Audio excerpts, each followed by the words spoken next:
All right, so we'll start for today. Good morning. This is the fourth lecture for deep learning, and today the topic of the lecture will be about how to train neural networks.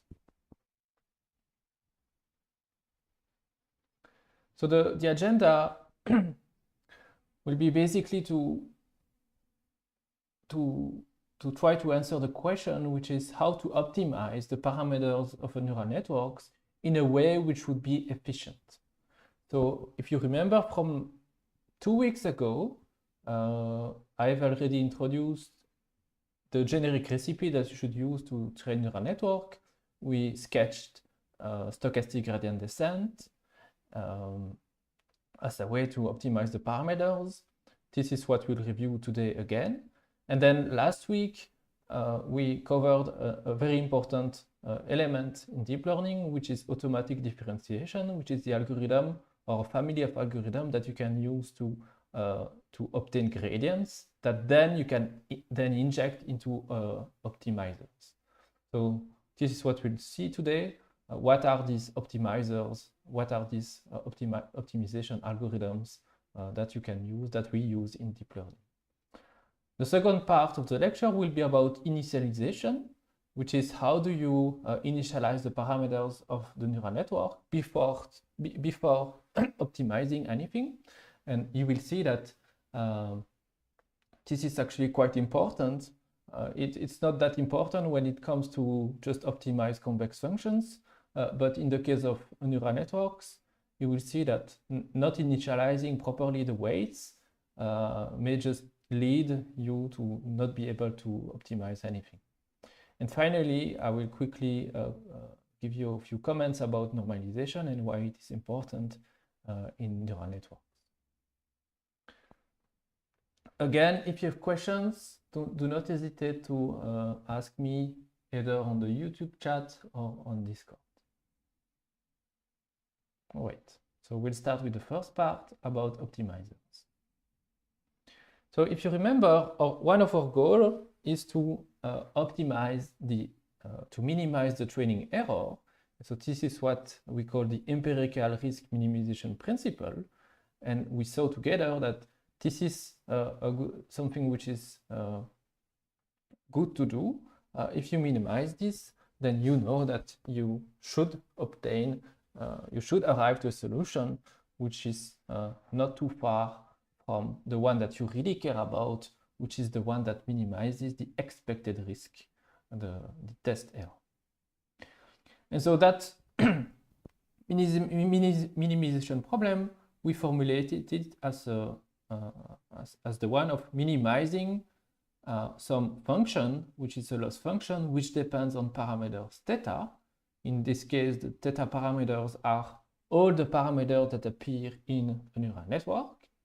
And this loss function itself decomposes when we re-express it as a training error as the empirical estimates of some loss function L that you evaluate with respect to some ground truths, the Y values, and the predictions F evaluated at X of the neural network, right? So for example, in the case of classification, L could be the cross entropy loss, and in the case of regression, L would be the squared error. But of course, you could pick other losses if you want. So this is what we'll try to minimize today. We'll review algorithms that you can use to minimize this loss, to find this theta star on some training data D. Before we do that, however, I want to start with a very practical recommendation. So you will see yourself in the homeworks and more specifically later in your project that training a massive deep neural network is long, complicated, and sometimes confusing. It will not work at first, and you will need to understand what is happening in order to debug or to make it work. And I would say a first step towards understanding, debugging, and optimizing neural network is really for you to learn about visualization tools that you can use to, I would say, diagnose the training of your neural networks. And so I would really recommend you to invest some time, for example, in learning to use tools like TensorBoard or weighted biases for you to plot automatically the losses, the train and the test or the validation losses as the network is being optimized, or other metrics that you could be interested in. These same tools can also be used to visualize graph of computations automatically from some browser interface, and also to show additional data as the network is being trained. So this is something we'll see later on, but for example, in the case of generative models, generative neural networks, so neural networks that are able to produce data, what you can do to make sure the training is going as expected is to just during training produce some data, for example, from these generative models, and see if just visually, so this is really a heuristic, but it's usually something quite good to do, and see what is the current data which is being generated by that version of the neural network. And then hopefully you should see that as training evolves, then you produce better and better data. And so one of these tools is, for example, TensorBoard. It's a browser interface, and you can usually connect this tool to the main libraries. So you can connect it to TensorFlow, but also to PyTorch and a few others. And so I think it's quite nice because you can just, so it's just a few lines of code usually to add to your training script. And then as the training is being done, you can monitor, for example, the training loss, which you see here in orange, and the evaluation loss, the validation loss in this case, which is in blue. But of course you are free, for example, so this would be the case of the cross entropy, but you could also monitor in live other metrics like the accuracy or other things like that. And so this is something I'm really insisting on. Please look at the losses when you train neural network, because if you come to us and just say it does not work, then we expect that you have looked at the losses, because not working could come from various reasons, and many of them can be diagnosed by just looking at the losses. So what could happen is that maybe there are some numerical issues which is leading to nans, I don't know. And so you would see, for example, that in this case, the losses are just jumping at some point.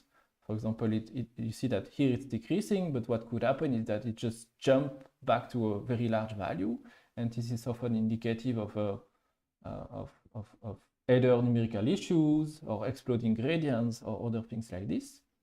And if you just look at the final result, the final value of the loss, this is something you will not be able to see, okay? What could also happen is that you are basically classically overfitting. So in this case, you'd optimize the training error very well, but at the same time, you would see that for example, here that the curve in blue start increasing, and that would be indicative of overfitting. And again, this is something that you can just see by looking at these losses. You could also see that maybe the losses are reaching a plateau very quickly. And in this case, it does not mean that you cannot do better. What you could try, and this is something that we'll see later on, is that you can maybe try to reduce the learning rate, and usually that will lead you to progress. So please look at the losses, put losses in your reports. This is something that we will expect if you just tell us that it works or it does not work without showing any of these losses. Usually it's bad. Of course, you cannot guess everything from these losses only, but you can get quite significant information from that. Also, you usually train different neural networks with different combinations of the hyperparameters that will, for example, I don't know, control the number of layers, the size of these layers, and other things like that. And just showing these losses, all of them at once on the same plot, is usually also very helpful. So again, please plot your losses. If you have to remember something from today's lesson, is that look at the losses as you train neural networks. This will be very helpful for you to debug and understand if your optimization routine is working properly. All right. Now that I'm done with this disclaimer, we can move on to optimization algorithms. So if you remember the very first algorithm that we talked about when it comes to optimize neural network parameters is gradient descent. And the original version is called batch gradient descent, or GD. And this algorithm consists in applying some update rule that makes use of the gradient that you would evaluate on the entire training dataset, right? So today I will denote the gradients by GT. So G for gradient and T for the step T, the Tth iteration of the update of the parameters. And so in batch gradient descent, this gradient or this quantity is the empirical estimate of the gradients of the loss over the entire training data. Right? So N corresponds to the size of your entire training dataset. And so you would compute this empirical estimate, and then you would use it to make a step in the opposite direction of that gradient, and you modulate the size of this step by a factor gamma, which we call the learning. So if you remember, I show you one of these plots like this, and the idea was to say, okay, I do not have, I could not directly know the minimum of my actual loss, which is the one in black. But what I can do instead is to postulate some surrogate, the one in red, which in this case is a first order Taylor approximation of the loss in black plus some quadratic penalization. And what you obtain then is this kind of parabola. And this surrogate of the loss is something, because this is just a convex function, that you do know how to minimize exactly. And the minimum is giving you the steps, the step that you have to apply in order to reach this minimum. So for example, if we start in blue, then the minimum of the red curve is just there. And this is just telling you that you should go at this location, and you would then reach the parameters value in orange, right? And then you would repeat this over and over until convergence. So today I will use some of these plots to show you the different behaviors of the algorithms that we'll see together. So what you see here is the some loss landscape, right? These are just, it's just like if you were looking at a map where you see where the contours correspond to the elevation of the loss. And what we want to find is the point which is the lowest in this kind of landscape, right? So what we'll do is that we'll start from some random point, random location, and then we'll run first gradient descent, and we'll see what would happen. What would like to happen, of course, is that the update rules that we apply move the parameters value to a point which is very low and hopefully close to the global minimum in this case, which is represented by this black dot. So let's see what would happen.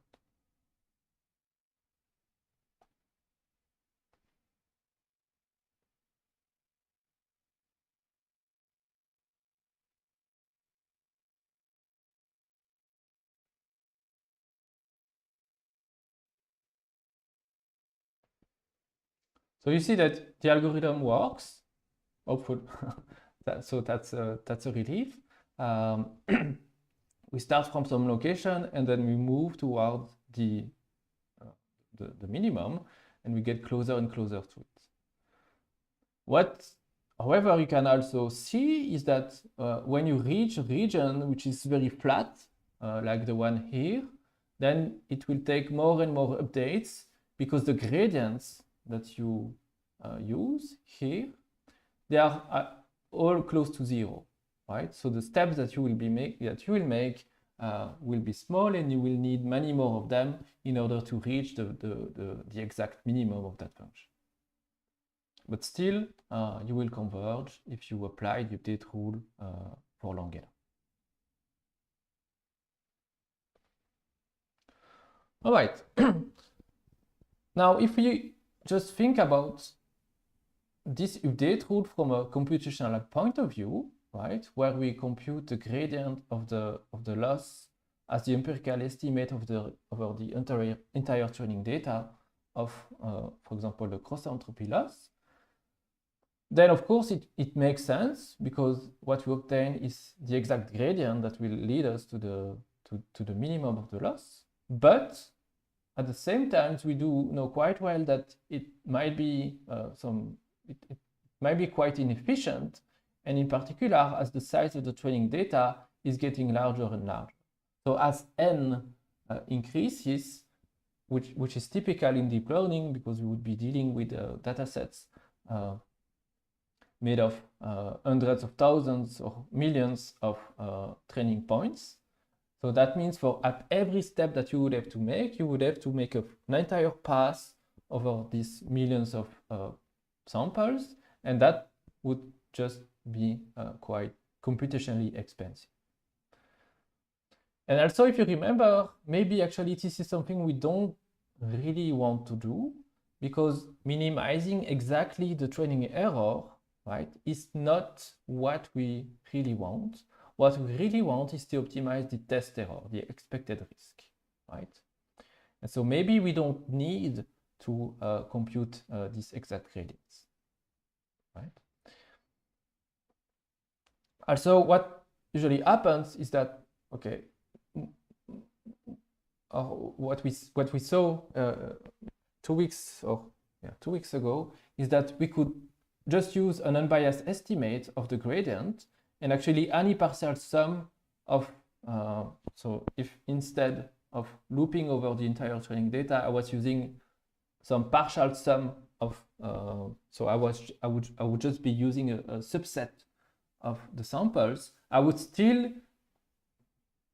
be using then, so GT would correspond to an unbiased estimate of that gradient, the one that you have in the slide, and therefore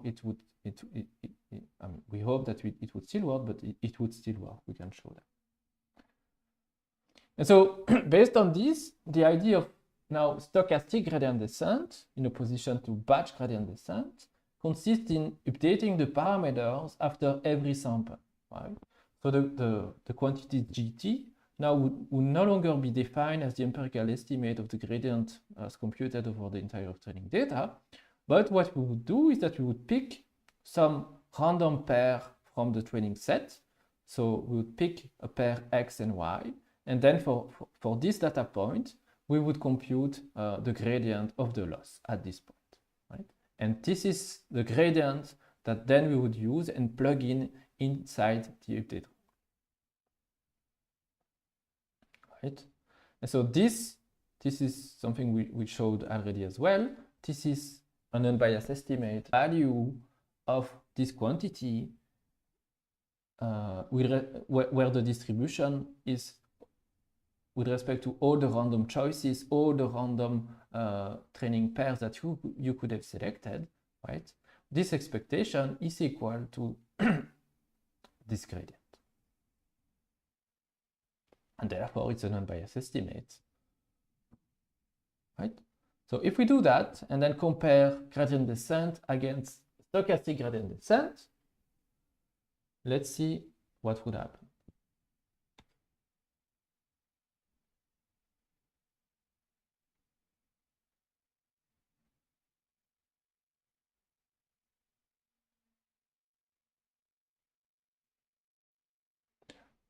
So the first thing that you should see is that, well, stochastic gradient descent does not seem to find or to reach a region in which that would correspond to the minimum of the loss. But actually that's fine, because this loss landscape is the one that corresponds to the training error, and it's not the one that we are really interested in, because what we want is, again, to optimize the test error. So you see that, okay, at the very beginning, the two trajectories are more or less following the same directions, but after some steps there, stochastic gradient descent is not able to make further progress towards the minimum of the training error, and instead it just starts doing something which is resemblant to a random walk in the parameter space, right? But that's fine, because the solution that we'll reach there is maybe good enough when it comes to minimizing the test error. Also, what you should also understand from this animation is that the cost of a step, of course, is much lower in the case of stochastic gradient descent, right? Every step that you make in stochastic gradient descent has a cost which is less by a factor of n the size of the training data, right? So you could, if the computational budget is fixed, you can afford making many more steps in stochastic gradient descent than you can with gradient descent, right?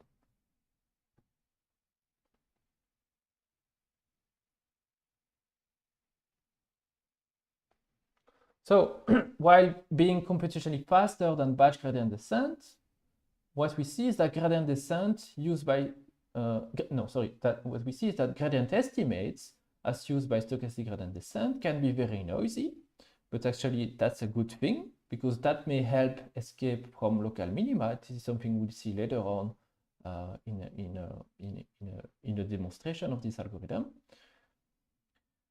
However, what we add when we were using gradient descent is that if you were to implement gradient descent, so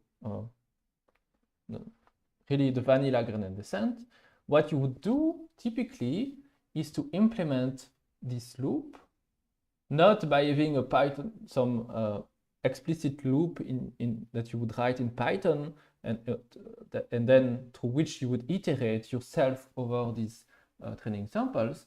But what you would do to make this efficient is that you would compute the gradient values in batch, right? So you'd compute them all at once, and that can be done very efficiently if you make use of of PyTorch or TensorFlow, in which the primitives are really defined at the level of tensors and not at the level of scalar values. And the benefits of that is that all these computations can be run in parallel, for example, on a GPU. Therefore, that will be fast and efficient. But now, if we switch to stochastic gradient descent, we would not be able to leverage this batch processing, because we would just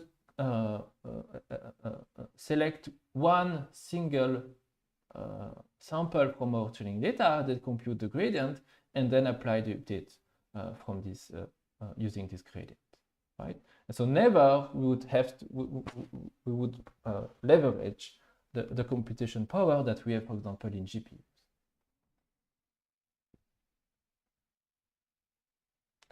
So the idea is that we can actually combine the benefits of both approaches, and this is what is known as mini batch gradient descent. So mini batch SGD will consist instead in visiting the sample in mini batches. So instead of computing the update either over the entire training data or over just a single sample from the training set, we'll just find a compromise and we'll select a subset of the training sample, and this subset is called a mini batch. And the size of this subset is denoted by P, right? So you will compute the gradient as the empirical estimate of the loss, of the gradient of the loss, over this random subset of P samples, right? And then you will apply, you will make use of this quantity in the update rule to make progress, right? And so in this way, we would, because usually B will be set to a value which is still much lower than the size of the training data. Usually B is set to, I don't know, 32, 64, or maybe 100, but not to 10,000 samples, for example. And so this would still be quite fast. And at the same time, it means that the computation of this gradient can now be done in parallel, and we would then profit, we would leverage from the batch processing, which is enabled in GP. Also, another effect of this is that you will also be able to control the variance of these gradient estimates, because on one side, if B is equal to 1, then we would be back to stochastic gradient descent, and the variance of this estimate CT would be quite high, right? And at the opposite end, when B is equal to n, then there is no more variance, and therefore we are in the situation in the middle where B allows us to control the variance of the gradient estimate. And this is something which usually is quite important, because that variance will basically define the region or the size of the region in which you are doing these random walks. Right? If the variance is large, then you could expect to make to do random walks in a very large region. And if it's very small, then you will tend back to this behavior of gradient descent.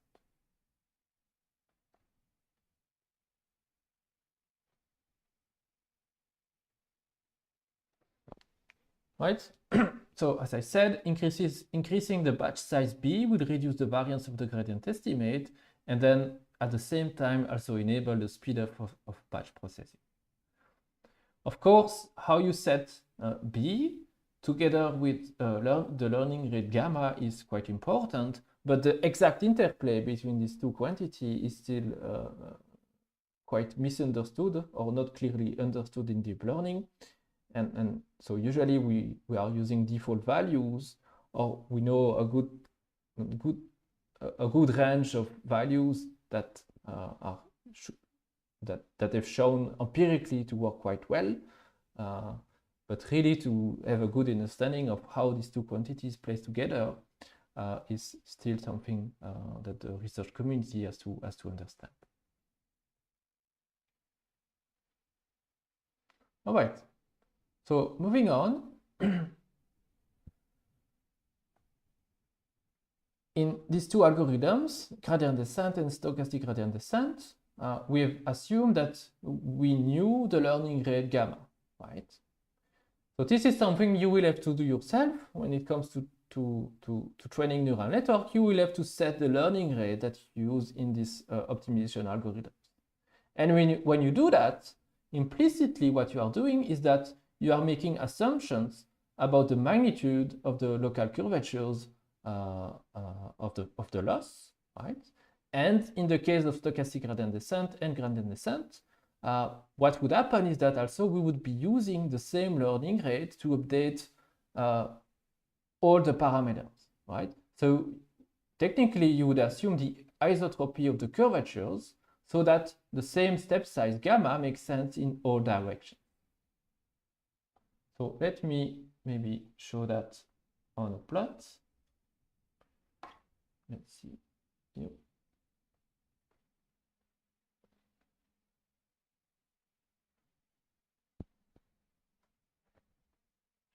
So this is slide, oops, 15.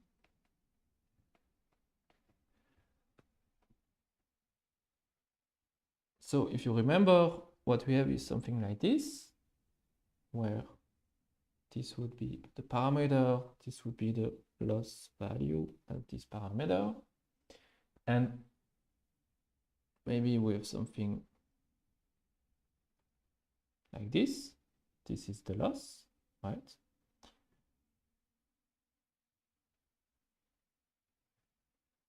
And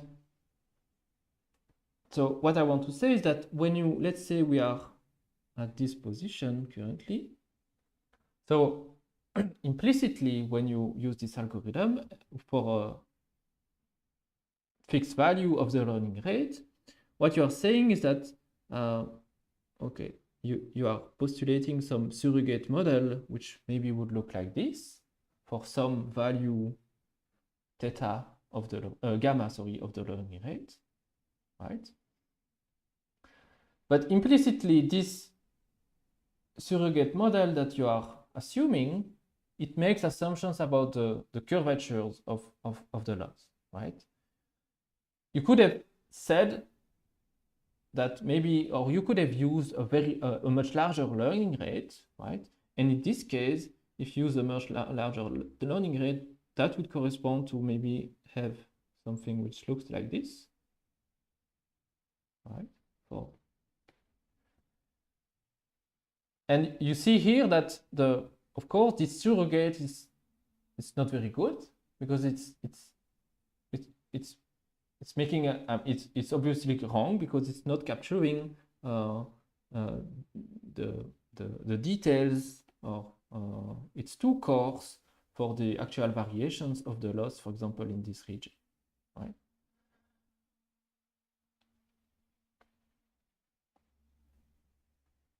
So this is a problem that we'll have to solve, but I just wanted to make this clear for now. When you set the learning rate, you are making these implicit assumptions about how fast basically the loss function is changing, right? Which is basically making assumptions about its curvature. And of course, we don't know in advance which value of the learning rate we should set, because to do that, we would have to know the curvatures, but if we knew it at every point, that we would know also the minimum of this loss.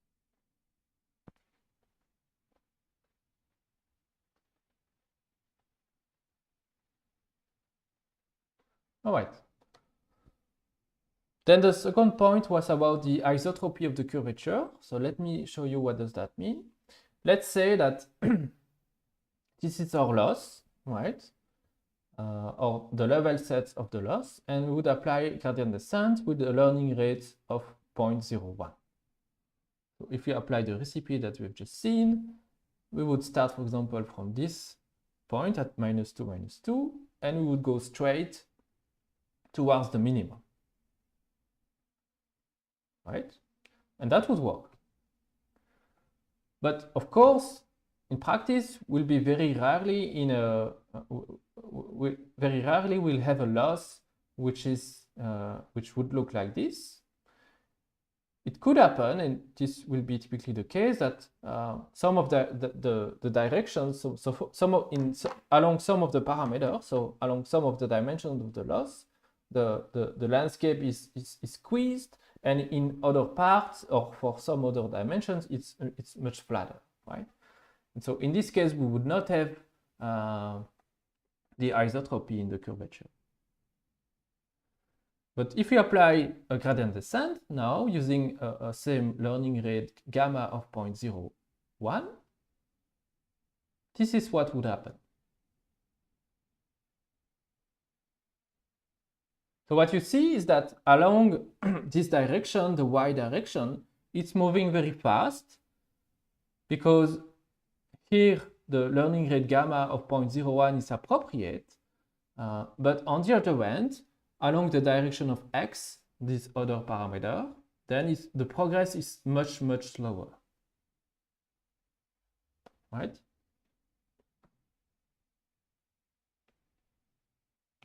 So let me.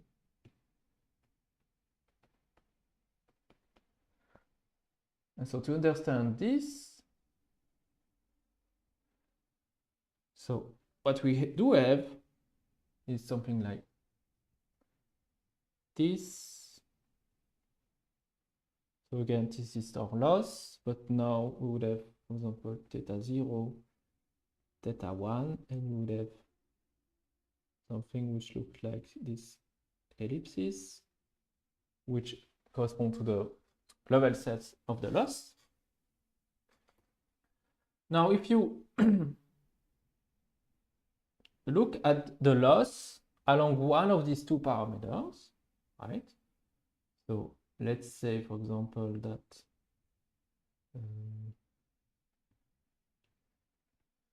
we fix the value of theta 1 to something, and then we look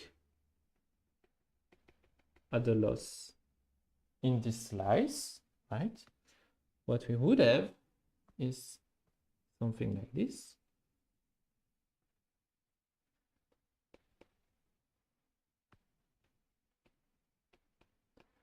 So we would look at the loss, at the value of the loss when we change the value of theta 0, but we keep the value of theta 1 fixed to the value that we picked there, right? What we would have is, what we would see is that here the loss maybe would be something very large like this, right? And on the other end, if we we fix the value of theta 0, or maybe not here, to some value here, and we do the same, we look at the loss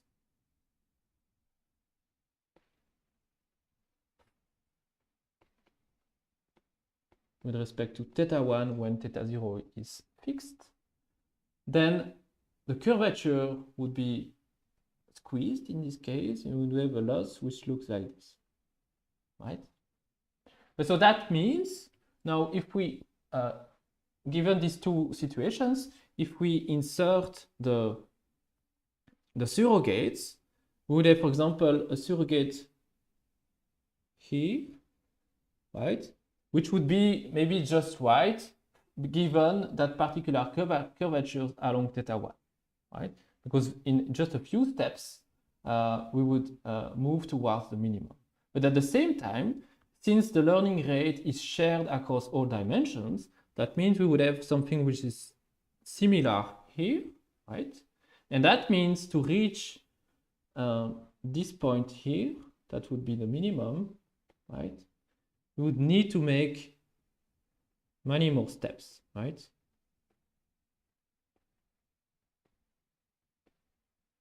While here, maybe in 1, 2, and 3, we would reach the minimum, right? And of course, what we would want is not to use, along, for example, theta 0, not to use a surrogate which is of this shape, but maybe use a surrogate which is like this, right? Because in this case, it would be much more appropriate given this curvature along this theta 0 parameter, right? So there is a question, do we sometimes use vectorial learning rates? Yes, this is something we'll see later on.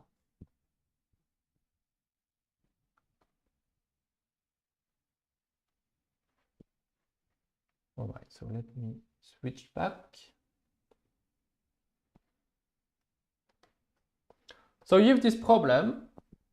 And so now that you see more or less what is happening, well, if you want to stick with stochastic gradient descent or gradient descent, what you could say is that, okay, I will just maybe increase the learning rate to 0.1, right? And it should still work along the y dimension, and it will maybe fix the problem that we see along the x dimension, because the steps that I would be making would be larger.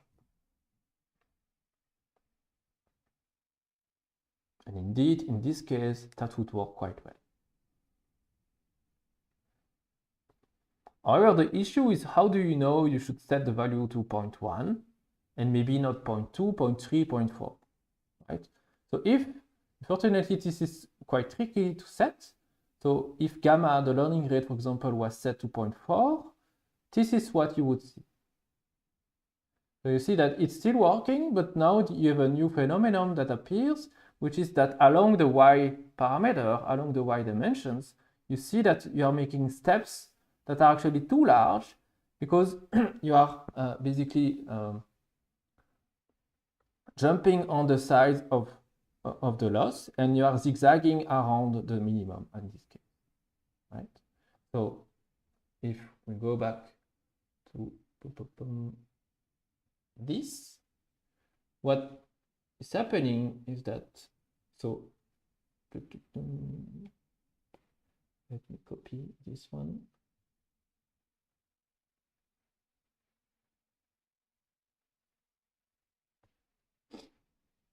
If the steps now are too large,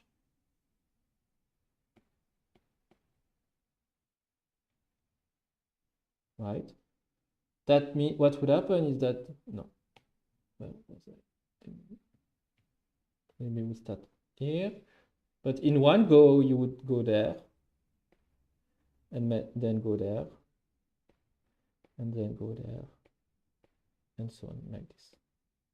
And the reason is that in this case you would be using surrogate models that are maybe something like this, I don't know,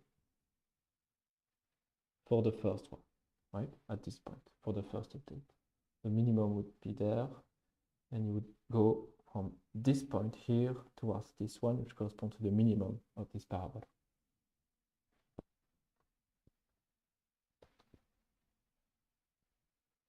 And so finding basically the right trade-off, so setting a learning rate which is neither too small nor too high is something which is quite tricky.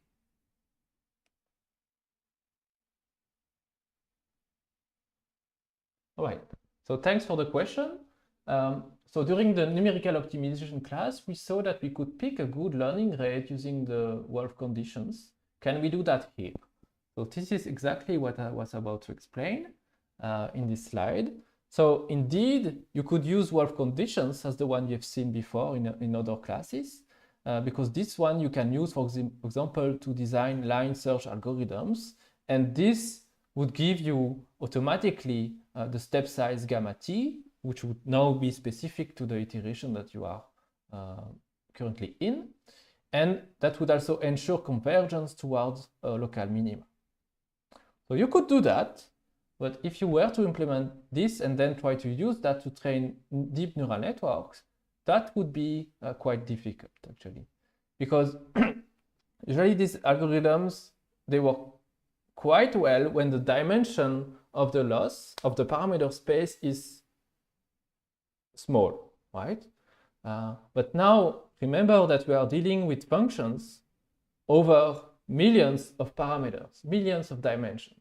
So that means that at every step, you would have to run these line search algorithms with respect to the millions of dimensions that you have.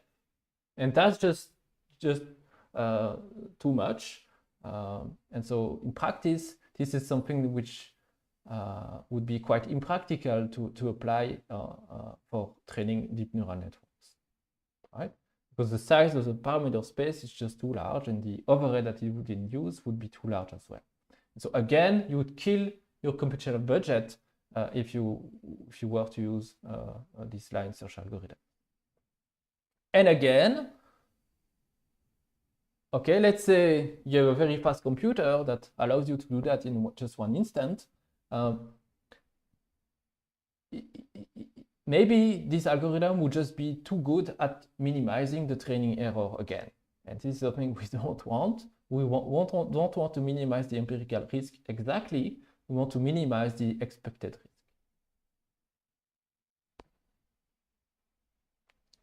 And so there is this important result, which I've already mentioned 2 weeks ago, but I think it's important to say that again, which concerns the trade-offs of large-scale learning. And so there is this fundamental result by Léon Bottou and Olivier Bousquet from 10 years ago. And they show in this paper that stochastic optimization algorithms, like stochastic gradient descent, yield the best generalization performance, so that means in terms of the expected risk, despite being the worst optimization algorithms when it comes to minimize the empirical risk. And so another way to say that is just to say that if your computational budget is fixed, let's say, so every time I say that, what you should understand is something like, okay, I give you 1 hour to minimize this loss. How do you make the best use of this 1 hour to minimize the test error? Right. Of course, you don't want to spend precious minutes just to at every iteration to run line search algorithms based on Wolf's conditions, because that would just be costly.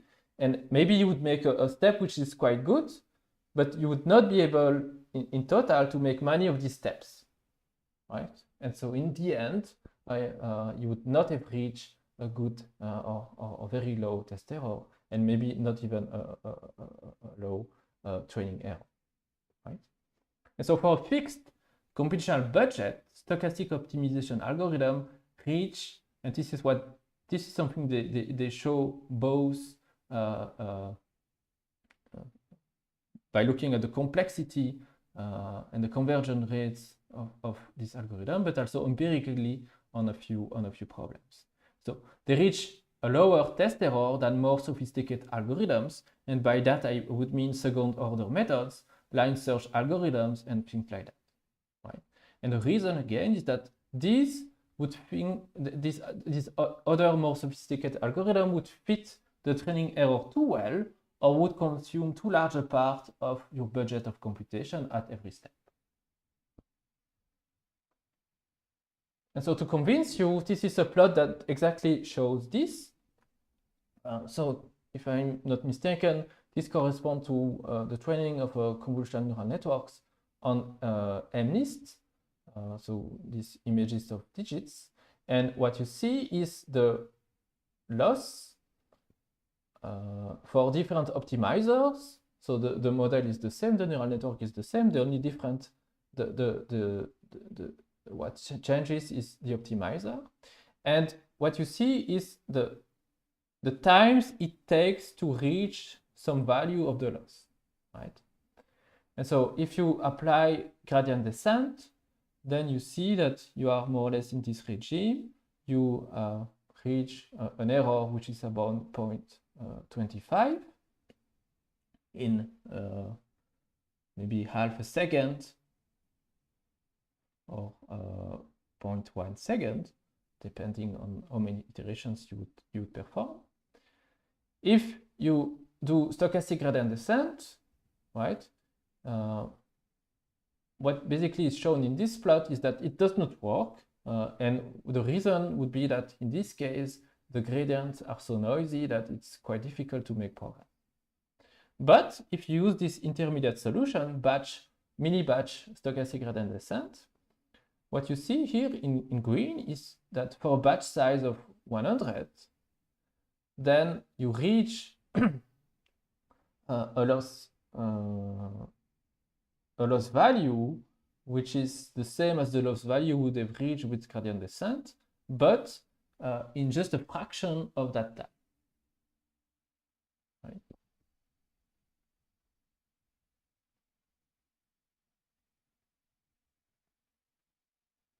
So this should convince you that, of course, you don't know. I mean, you would have to set a proper batch size, and this might be tricky as well.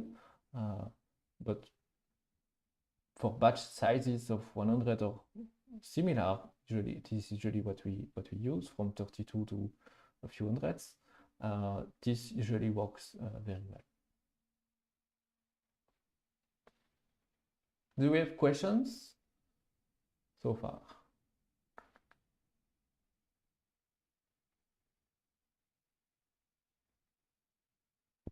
Okay, so now moving on, let's say that this is the loss landscape. So what you see is similar to the ellipses that we had before.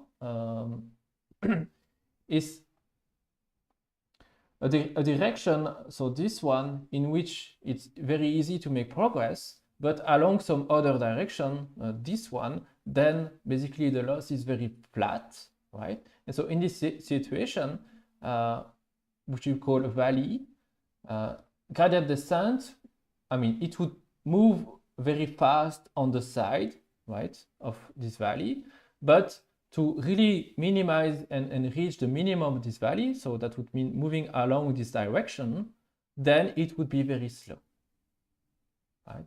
And this is something that would happen in the algorithms gradient descent and stochastic gradient descent. And this is something maybe we would want to fix. And so the idea would be to use momentum. And so instead, and so the picture that you should have in mind is that basically the optimizer, or the, let me think how to say that. It's as if the optimizer was controlling some ball that you drop in this loss landscape, right? And then every step was about pushing the ball in some direction, right? And so at every step, what you would do is that you would just kick the ball a bit, and then of course, as you do that more and more often, then the ball would acquire some inertia. And if you do that, for example, in this kind of valley, then you would make progress, and you would make progress very fast, or much faster at least, as if you were just following the direction of the gradients. And so this is a short video that shows you that. It's from another course by a professor in Canada.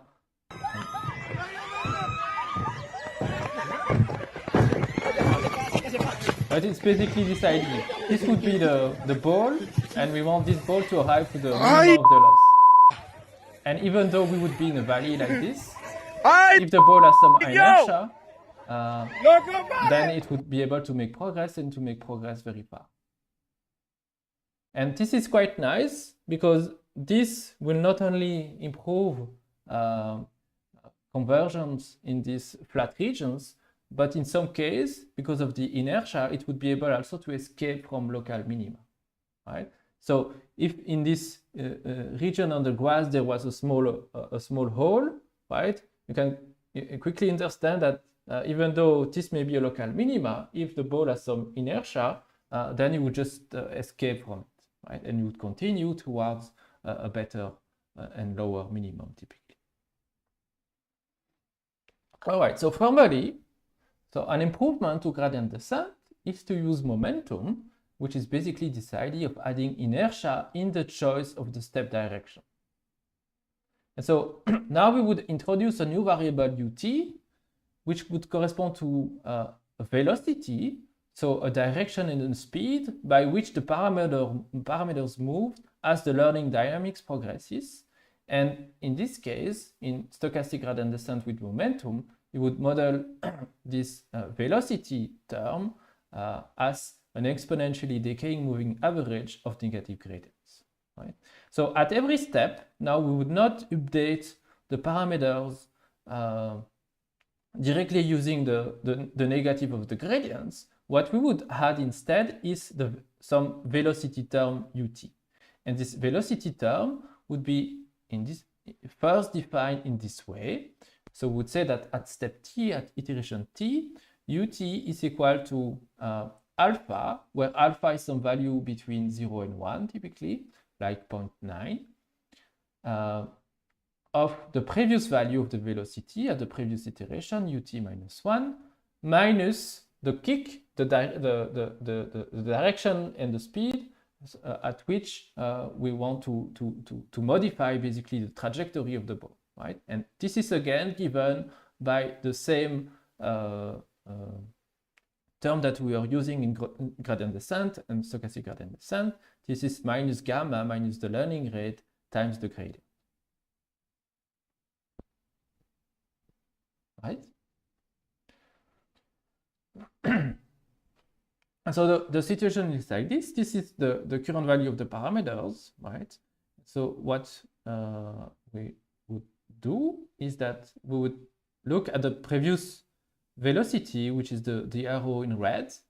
We would multiply it by some value alpha, right? Because what we want is to forget, but not too much, about the previous velocity, right?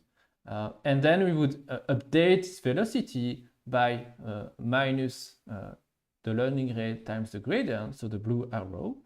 And the sum of these two would then correspond to the new velocity at iteration t, ut, and would give us this green arrow, right? And this is then the direction, the update that you would use to compute the next parameter values, theta t plus 1. And so this is nice because gradient descent with momentum has three interesting properties. It can go through local barriers. It can also accelerate if the gradient does not change much. So if we are in this valley, if you are in these flat regions, it will basically accelerate. And this is one of the motivation of this algorithm. And it will also dampen oscillations in narrow valleys. So remember, we had this zigzagging effect in gradient descent when the learning rate, for example, was set too high. But now, since we would be accumulating this learning rate, we would be averaging them in some way, for example, with this exponentially decaying moving average. That means if some gradient it follows some direction at iteration t, and then the next would be in the opposite direction because the learning rate is too high.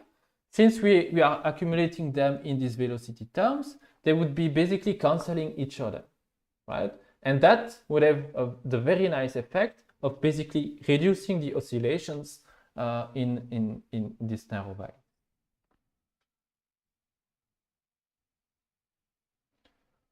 Okay, so this is nice, but the issue is that now we are left with we've just added another hyperparameter alpha, and this might be also tricky to set, right? And the reason is that this hyperparameter alpha controls basically how recent gradients affect the current update. If alpha is close to 0, then you are basically forgetting about the past, and we would actually be back to gradient descent. And as alpha gets close to 1, then we would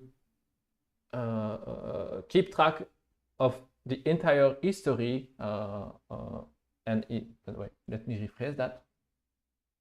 As alpha tends to 1, then we would account for more and more gradients from the past, and vice versa. So as alpha decreases towards 0, we are forgetting faster about the past when making the updates and computing these velocity terms. So a good default values is, for example, to set alpha to 0.9 with a learning rate which is smaller than this value. And then what would happen if, for example, at each update we observe the same gradient g, and this is typically what would happen in a valley, right? Then the step u that you compute at every iteration would eventually converge to minus gamma over 1 minus alpha times the gradient, right? So you have simply a geometric series, and it will tend to this, right? And so this is nice because, for example, if we are using this default value of 0.9, then it's as if when you reach this kind of regions in which the gradients g would be the same, it's as if you would allow the optimizer to multiply, in this case by a factor of 10, the speed of the update, right? Because you have 1 minus 0.9, so 0.1, and so gamma divided by 0.1 is as if you were multiplying the learning rate, in this case by 10.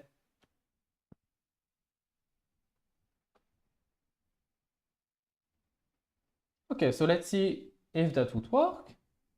So here we would be comparing vanilla gradient descent against gradient descent, but using this momentum formulation.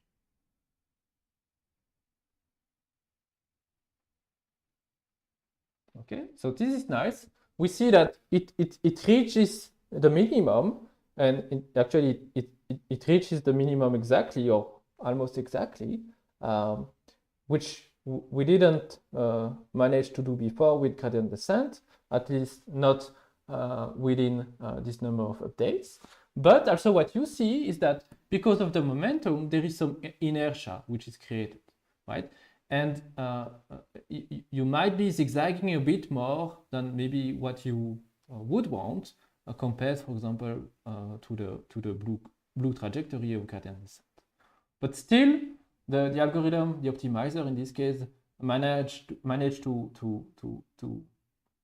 revert the trajectory and to fall back to this region.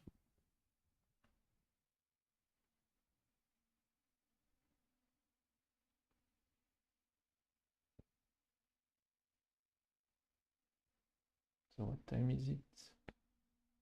I will just show you this next algorithm, and I think we'll do a first break.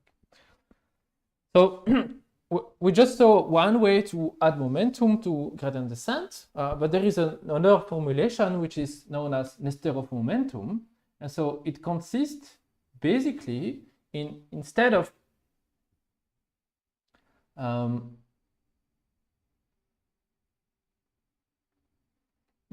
just forgetting a bit about the current velocity and then adding and then making as an update the blue arrow, right, in the opposite direction of the gradient, what at that point, at the current value of the parameter space, what you do in a state of momentum is that you forget a bit about the current velocity, so you still have this alpha factor times ut minus 1. And then the update, the kick that you would apply is not with respect to the current value of the parameters, but it's respect with the values of the parameters that you would reach if you were to follow this direction at the next step. And so now what you do in a state of momentum is that you compute the gradient of the loss, not at the parameter values theta t, but at the one that you would have reached if you were to apply the update, if you were to follow the direction alpha times ut minus 1, right? So it's as if you see the ball which is moving along the loss, and then at every step what you do is that you imagine what would be the next position of the step given the current trajectory, and then given this imagined new position, you compute the kick that you would have to apply in order to reach the minimum, right? And then this is the update that then you will apply to the actually current position, not the artificial one, to compute the next step, right? And so the gradients, they are a bit different. They are with respect to the to the parameter value that you would reach by following the current direction, by applying the current velocity, right? And then you form the ut term in the same way as before, and you add it to the current parameter values, and then you reach this point. So let's see if that works better or not than just a momentum. Right. So what you see is that this oscillation, I mean, it still works, and it seems to work better than vanilla momentum.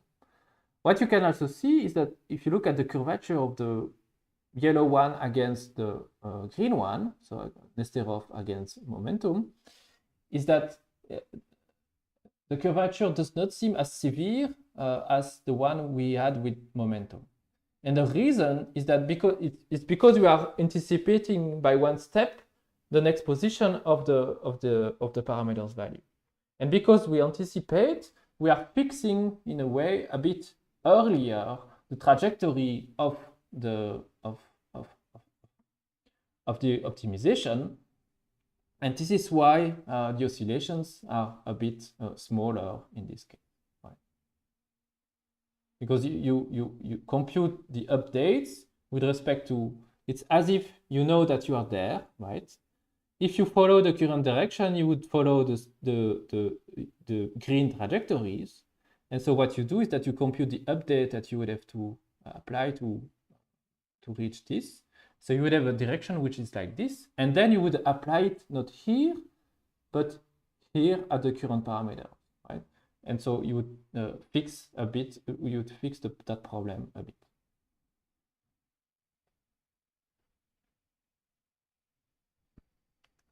All right, so let's now make a break. I think it's a good time. Next, we'll resume with how to basically have learning rates that are not shared across all parameters, but now are specific to each parameter. Right. If you have questions again, feel free just to let me know in the chat.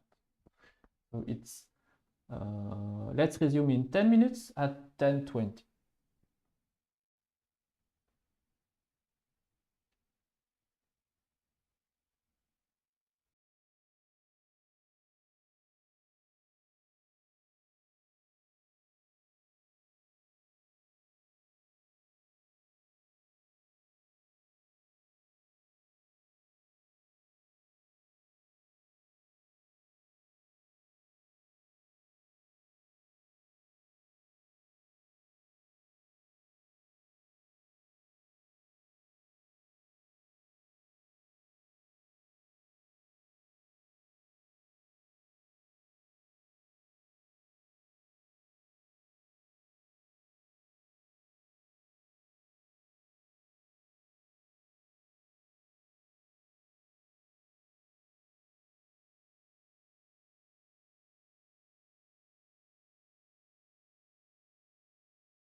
All right, so welcome back. So in what we've seen this morning so far, we talked about optimization algorithms for training deep neural networks. We started from gradient descent, then it was just too slow. I mean, the computation that it requires at every step is just too expensive.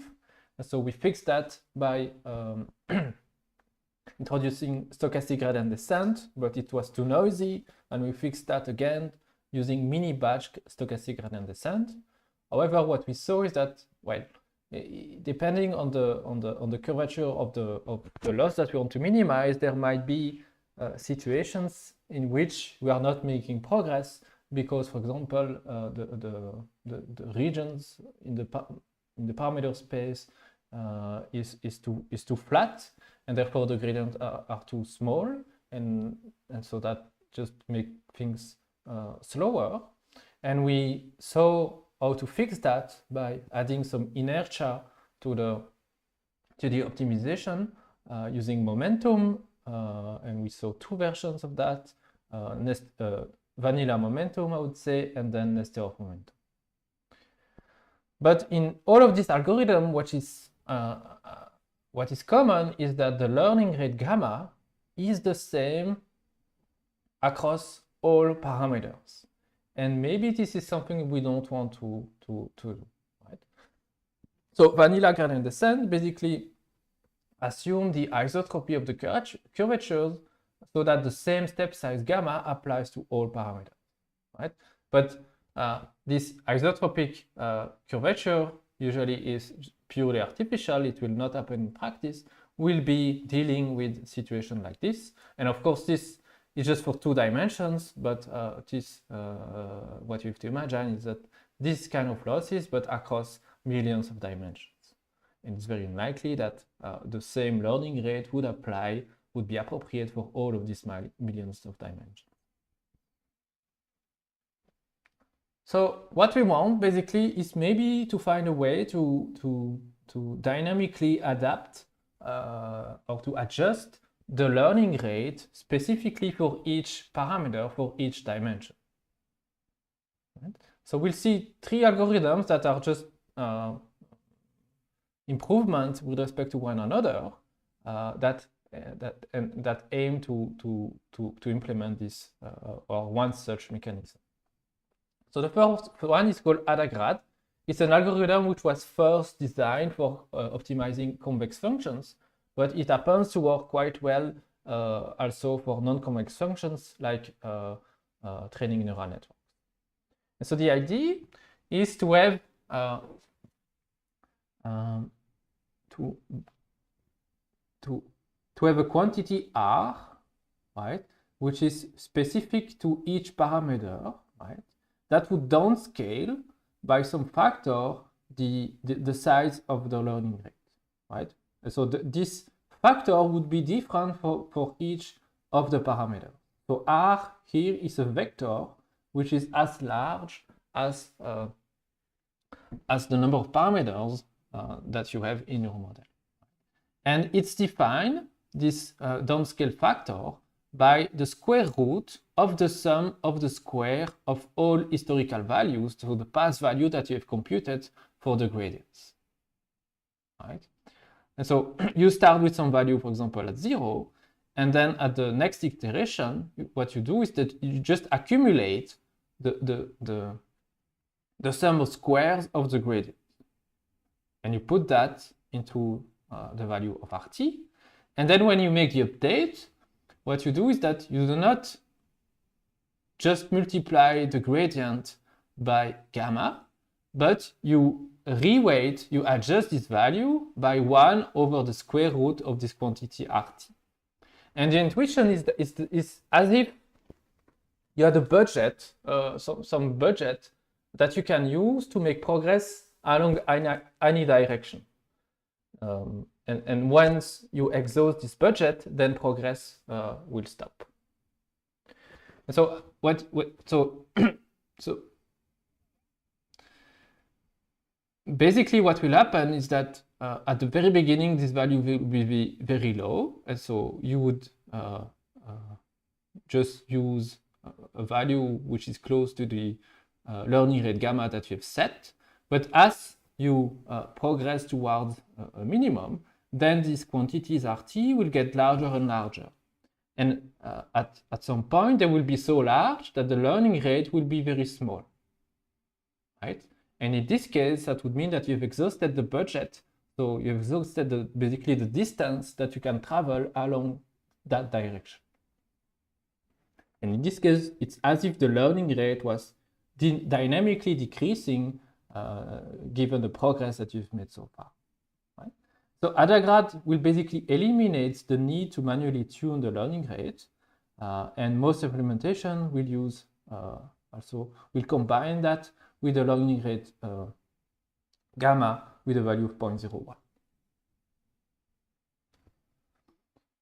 As I said, it's good when the objective is convex, but empirical results show that it's working also quite reasonably well for training neural networks. And one issue is that RT, this quantity, the downscale factor, will grow unboundedly during training. Right? As you keep adding squares of the gradient, while this sum of squares will just keep growing. And so the effect of that will be that the step size gamma will shrink and eventually become infinitely small.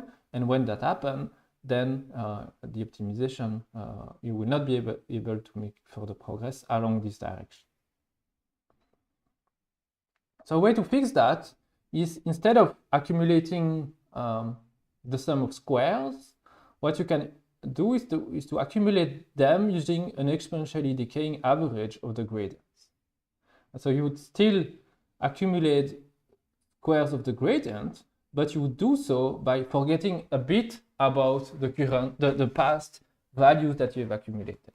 Right? So you would just maintain, so you would just basically compute this RT for some limited portion, I would say, some limited subset or suffix of the trajectories of the gradients. Otherwise, the algorithm is the same. You would compute this RT and then you plug them in the update rule by multiplying the learning rate by 1 over the square root of RT. Something that I've not mentioned, you have this delta, which also appears in AdaGrad, which is just here to prevent numerical errors when RT is at the beginning, for example, when it's equal to 0, then of course you don't want to divide by 0, otherwise you will have some issue. Also, so this is one reason. The second reason is that actually when you will have exhausted the budget, in a sense, you can still continue to make progress depending on the value of delta, right? Because so this will be very large. No, what I said is just wrong.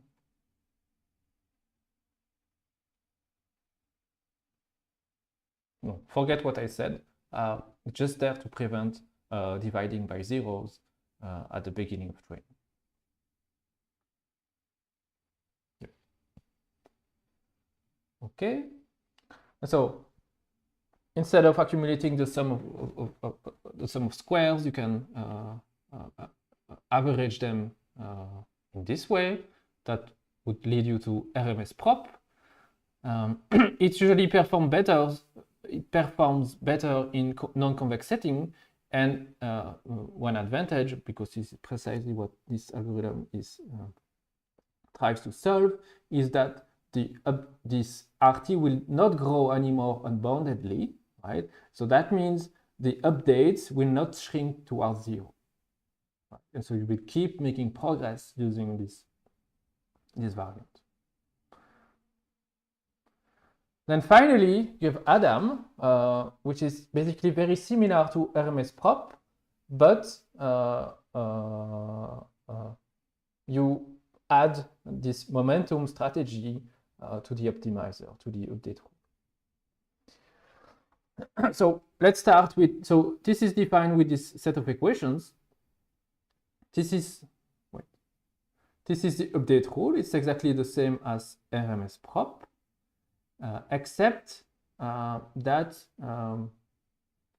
now you are not using directly the gradients here, but you are using another quantity as st, which corresponds to this momentum formulation. Yeah, maybe I should make things a bit more consistent. It's as st and u, so st would be the equivalent of the ut that we had before. Just that here I'm using the notations of the paper, the Adam paper, but in the previous slide, this quantity st just corresponds to the ut quantity. Right? So you see you're accumulating the gradient, again using an exponentially moving average, and this is what you use at every step. So this is where you inject the momentum, right? And then you still have this per parameter correction, which is computed in the same way as in RMS prop. You compute an exponentially moving average of the squares of the gradient, right? And then you inject these two quantities in the update rule, and that gives you Adam. You see that you have two more equations here. They are basically there to fix a bias which appears at the very beginning of training. Because at the beginning you have to set, what we do by convention is to say that st or rt are equal to 0, right? But this is a choice because but this is a bit wrong in a sense, and this introduces a bias that can be corrected by these two terms, which will basically have the effect of just forgetting about the first updates, because this row will be so it's row 1 to the power of t, where t is the iteration number. So at the very beginning, when t is equal to 1, you will what will happen? Yes. So this quantity will be larger than 0. So it's some quantity between 0 and 1, but it will be strictly larger than 0. And so you will have 1 minus this quantity. And so this will be a value, wait, 0.5.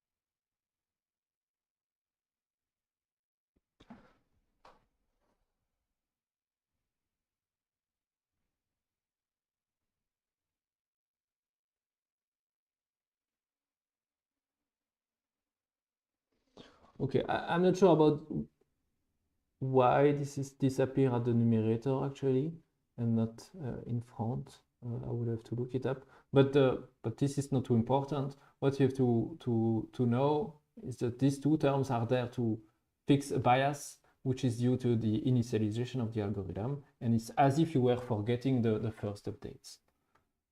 And as you make progress, these two quantities, rho 1 to the power of t, will vanish to 0. Yeah, so 1 minus 0 will be equal to 1, and then you will use the quantity that you used.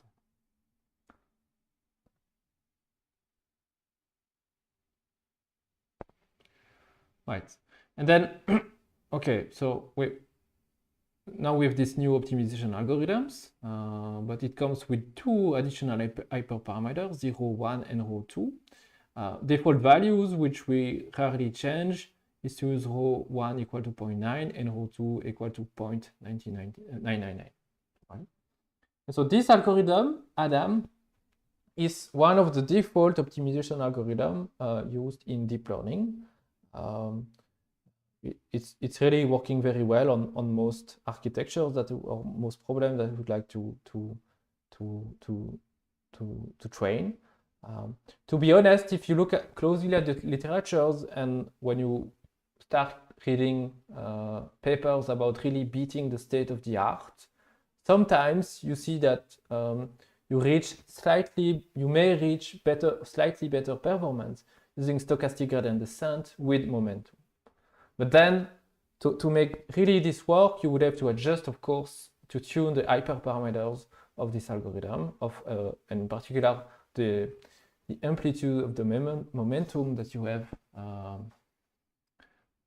in these updates. So the value of alpha is quite important if you really care about finding the very best or the lowest error.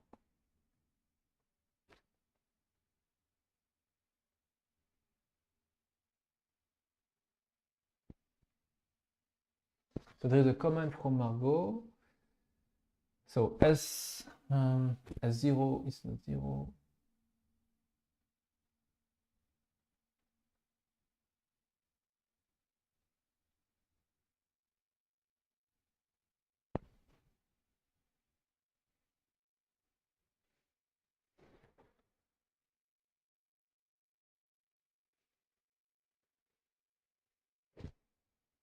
Yeah, we'd have to think about it. I think I'm a bit confused myself about this, but it's not too important. I will clarify this later on. All right. Oh, yeah, this animation. So what I will show you now is the same problem as before, but on which we run these three new algorithms, AdaGrad, RMSprop, and Adam, and we'll see what happens.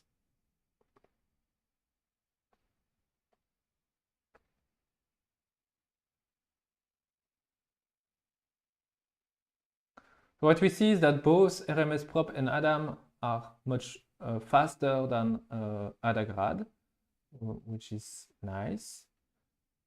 The reason, again, is that AdaGrad basically, once you've exhausted the budget, the distance that you can travel along each dimension, then optimization will basically stop. And this is what you see there.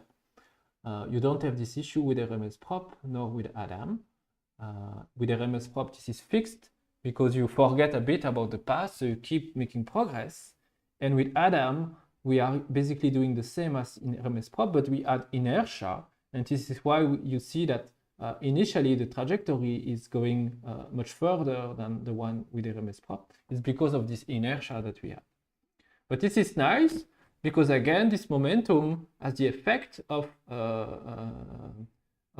dampening the oscillations that you see appearing with RMSprop, but which you don't see, or you see some there, but they are very small in comparison to RMSprop. And this is an effect, a consequence of the momentum that you have in the algorithm.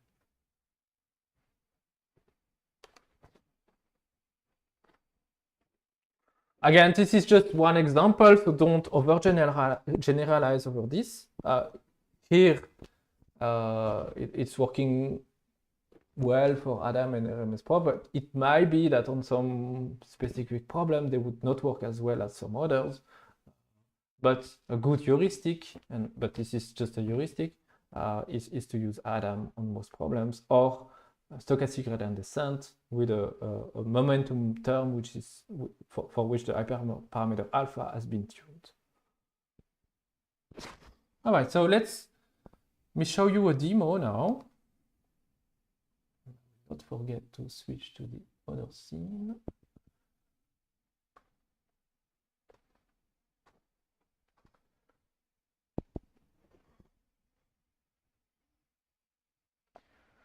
So of course, when it comes to neural networks, the parameter space is much larger than 2. And so the kind of animations that I've shown you could not be done. You could not visualize the loss in the same way. But there are still some ways to try to have a look at them. And it's called loss landscapes. And basically the idea is it's based on the idea that instead, of course, you will not be able to plot the entire loss over the millions of dimensions. But what you can do is to take maybe 2 random directions in the parameter space, right? And then you look at and then you look at the loss in this using as coordinates the coefficients that you put along these 2 directions. So it's as if yeah, that's that. And so that you can do regardless of the dimension, the number of parameters in the model.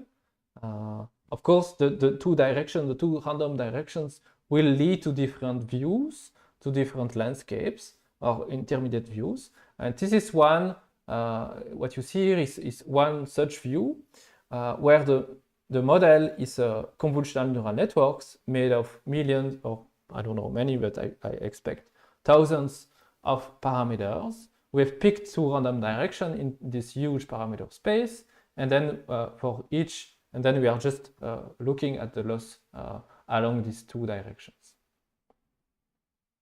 right? And you see that indeed it looks quite complicated to then run exact gradient descent, because you see that there are many local minima in this landscape. But with the algorithm that we see, we'll be able to optimize and to reach this region that you see in pink that correspond to the minimum or some minima of the training error. So let's see if that works. So what you can do in this tool is to run gradient descent from some initial step, and the algorithm which is run in this demo is Adam with some learning rate which I can adjust here. So let's start with a small learning rate, and by default it's not using, I think, momentum. So let's, if you start from here, okay, you see that, okay, here you are stuck, too bad. Maybe if I start from here, you're stuck, too bad. Let's increase the learning rate and start from the same or less same position. Okay. Ah, it escaped. But here you are still not making progress because maybe the size of the step size is too small. And so this is also one of the advantage maybe of having dynamic or rescheduling the learning rate during the optimization. This is something we'll see in the next slide. But what you can do sometimes is to increase again the learning rate and decrease it, or decrease it, depends. You can do both to make further progress. So if we were stuck here, you could have tried to increase or decrease the learning rate. And if you increase it, in this case, you would have observed that you then get better and better result, or that you manage to decrease the training error in this way. So let's see what would happen if we had now momentum.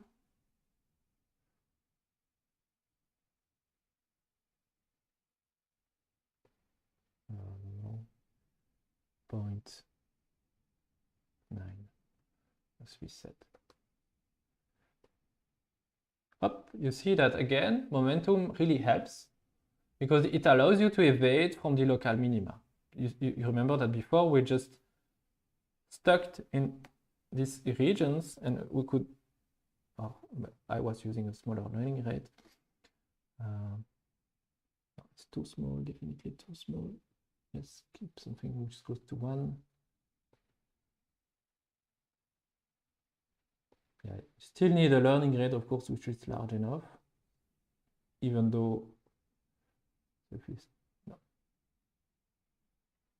does not manage to escape. So you really need the learning rate as well as the momentum.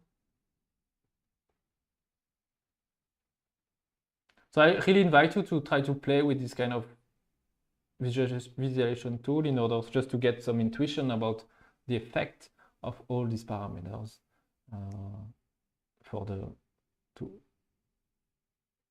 on the convergence or the quality of the solution that you reach.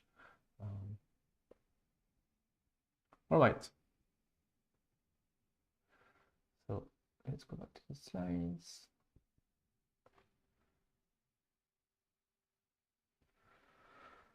All right. Then one last thing to mention about the parameters, the learning rate, and this is something I've just mentioned in the demo, is that even though you may be using per parameter adaptive learning rate methods as Adam, it might be helpful to basically also, in complement to that, directly schedule the learning rate. And so you can, one common strategy is to anneal the learning rate over time, which is basically not having a single learning rate value gamma, but a learning rate value gamma, which depends on the iteration t of the optimization procedure. And so there are a few heuristics that you can use. One is called step decay, which consists in reducing the learning rate by some factor every few epochs. So for example, what you do is that you reduce by half the current learning rate after every 10 epochs. Or what you could do as well is to monitor the quality of the validation loss. And when it reaches a plateau, which is more or less confirmed for a few epochs, over a few epochs, then when this is observed, then you decay, you reduce the learning rate by some factor. And the reason is that what would happen basically is that you would be in these regions where you are, because the learning rate is too large, you are basically random walking in some maybe large region. And then by reducing the learning rate, then you would still do random walks, but your steps would be much smaller, and they would be now small enough to allow you maybe to make further progress. You have other scheduling strategies like exponential decay, in which you multiply some initial learning rate gamma 0 by the exponential of minus kt, where t is the iteration number and k is another hyperparameter, or simply doing 1 over t decay. So you say that gamma t is equal to the gamma 0 over 1 plus kt. So this is these are heuristics that you can use to reduce the learning rate as you make progress, but more and more you see other strategies in which not only you reduce, but at some point you start increasing the learning rate, right? And the reason is that this could allow you to escape from local minima, exactly as I did myself by adjusting the cursor, the learning rate manually when I saw that I was stuck in some local minimum. And if you do that, so if you use, for example, this annealing decay strategy, you could now make this kind of plots. So what you see there are the loss curves for two architectures, two convolutional neural networks, ResNet 18 and 34, which we'll see later on, which are actually next week. And you see that the loss, okay, it's, let's take the red one, it's decreasing, and then what happens is that there is a big drop after epoch 15, right? And again, there is another significant drop that happens after epoch 30. And the reason that this happens is that in this paper, what they are doing is that they are using the step decay learning rate, step decay strategy. And so every 15 epoch, they reduce the learning rate by some factor. And then this allows them to make progress. And you see that the gain can be quite significant. So it goes from 45% of error to almost 35 or something, or 32. So you gain 10% in accuracy by just using this trick. And again, if you apply that a few times more, you can make further and further, make further and further progress.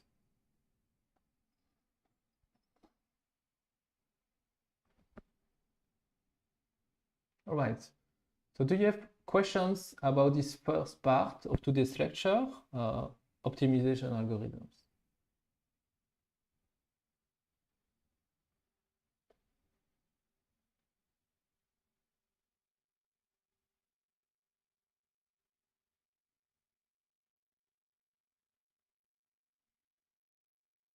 No? Okay.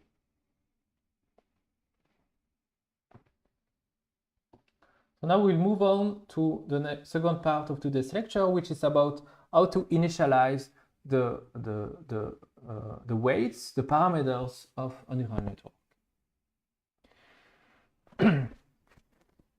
So if you remember what you saw maybe in other classes, for convex problems, provided that you have a good learning rate, which is, for example, not too large, not too small, convergence is guaranteed regardless of the initial parameter values, right? Regardless of where you start, if you just run the procedure, you know that you will reach, you will converge. However, in the non-convex regime, which is what we are dealing with with neural networks, initialization is actually much more important. And you will see that indeed, if you initialize badly the parameters, things will simply do not work at all. Right? However, to be honest, this is still an open question in the field. Little really is known about the mathematics of initialization. So how to properly, what are the strategies, really the best strategies, and why, and their deeper motivation is a bit misunderstood. But what we do know from empirical experience is that initialization basically should break symmetry, and at the same time, the scale of the weights, so the magnitude simply of the values that you put initially in the weights is quite important. If these values are too small, it will not work. If they are too large, it will not work either. So again, to illustrate that, let me show you another demo, and then we'll see we'll see strategies that you can use to properly initialize the weights.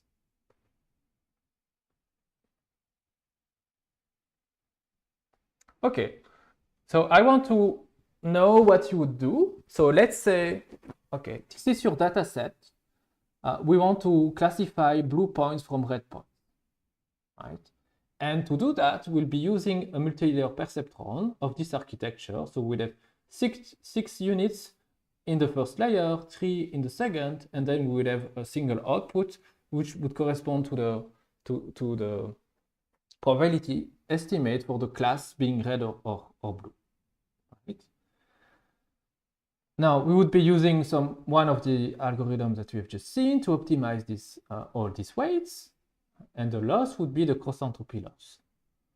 Now, can you tell me how you would initialize? What would you do from the top of your head to initialize the parameters of this neural network?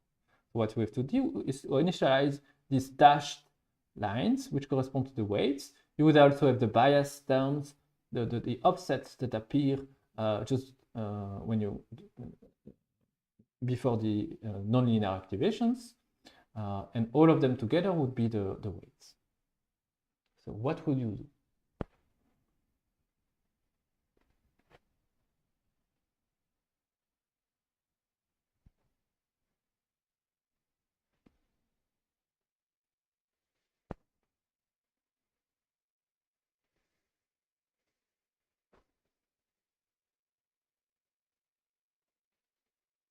Using a uniform distribution.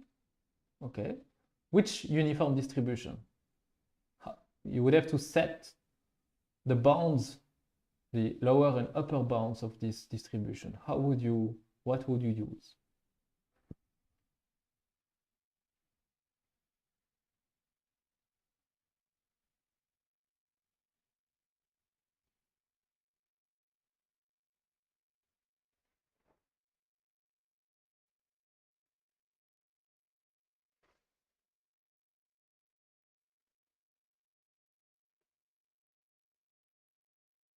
Between 0 and 1, maybe.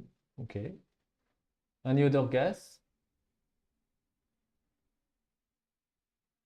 So maybe the very first thing would be just to initialize the weights to some constant value, and why not 0? Right? So if you do that and then start training the network, and this would correspond to the loss that you would monitor with the epoch, you would see basically that you would not be able to make any progress. The loss does not decrease, it's not working. So 0.5 everywhere, as suggested by Stefan, would do something similar to that as well.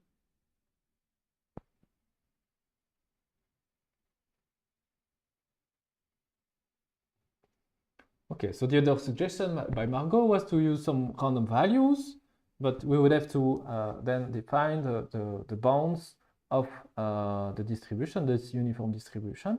And so let's see what would first happen if the values that we pick are maybe too small, right? If for example, if the upper bound is set too small.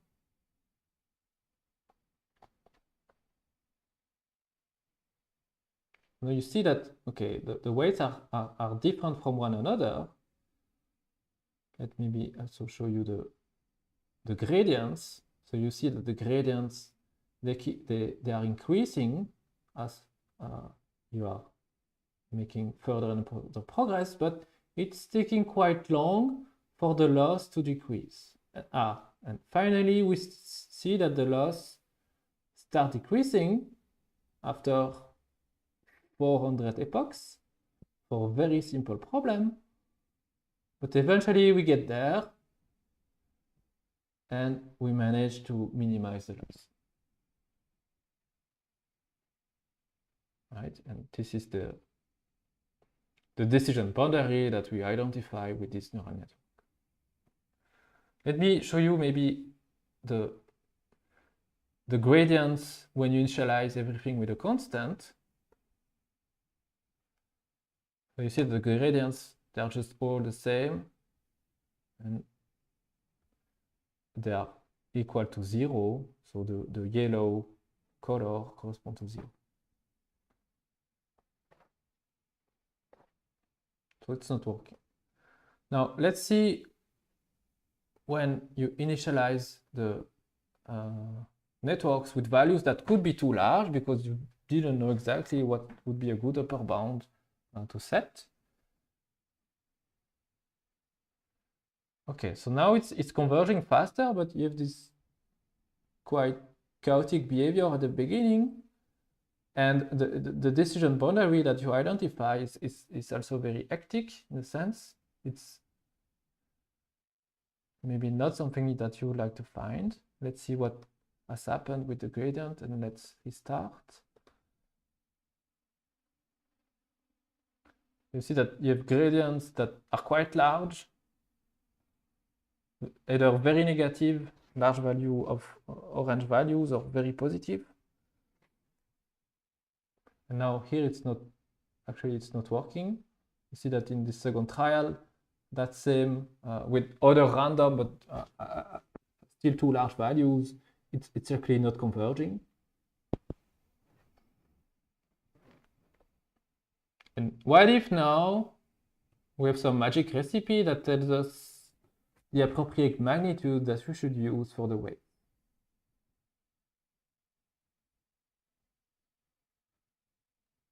And you see that from the very beginning, it decreases. We don't have this very chaotic behavior as the one we observed from large initial values.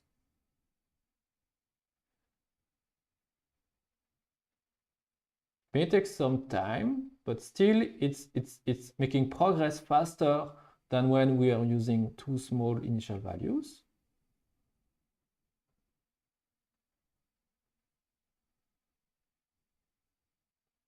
Let's see the same for the gradients, and I will restart.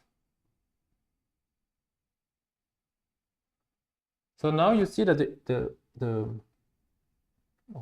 maybe it's hard to see, but one thing that maybe you could observe is that the updates that you apply at each weight, they are more similar with respect to each other than what we had before when we were using very large weights.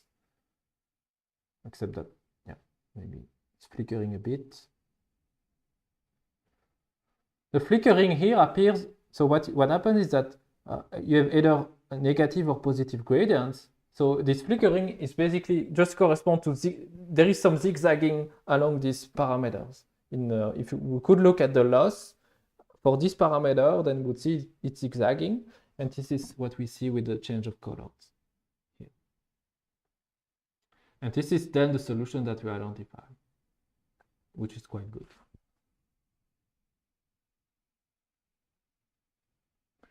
You see that all the parameters eventually they vanish. The gradients eventually vanish to 0 because they are good. And eventually, if we let it train even longer, they will all go down to 0 because we have reached a minimum, and at the minimum, all the gradients with respect to all the parameters are equal to 0.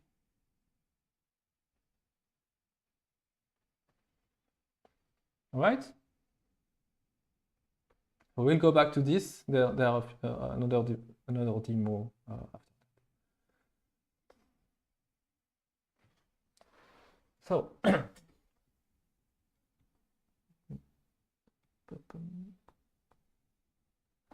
all right. So what we'll see now is, let's go back to the slide view, is what is this appropriate initialization strategy that was implemented in this demo. So there are different strategies that have shown to work quite well empirically. And they basically amount to have a strategy, to have an initialization strategy which tries to preserve the variance of the activations of the data, for example, during the forward pass or during the backward pass. And so what we want is that to have an initialization of the weights such that the activations, so the output of the first layer will have preserved the variance of the previous layer. And we want to do that for every layer. So intuitively, the reason we want to do that is that it will ensure that the information keeps flowing during the forward pass.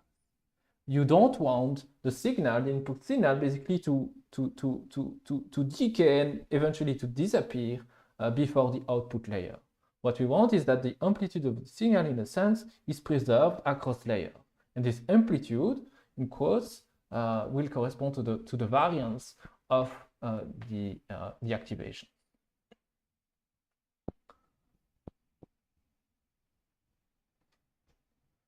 All right, so I will do this on the tablet. I think it's better to follow.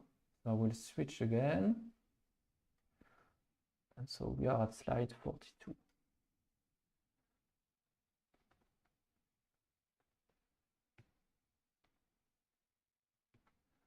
All right. And so the idea will be to say that we start with some neural networks. This would be the input layer. Then we have a few hidden layers, maybe 3 like this, and a final output with just one scalar, which would be, for example, a probability estimate if we are doing regression or binary classification. Okay, so this is just a regular MLP. And here what we would have, so it's the layer L, and this square in blue, I would correspond to the activation, to some activation I at position I in this layer L, right? And the activation itself would be H, right?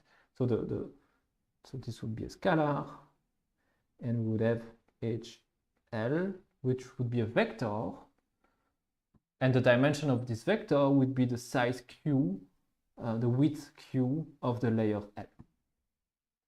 Okay? And so we do know that in an MLP, this activation HI in layer L has been computed by just taking the dot product of these weights with the activations, with the input of the layer, which is the output of the previous layer L-1. Right? So what we do have is that HIL equal to some ReLU activation, for example, of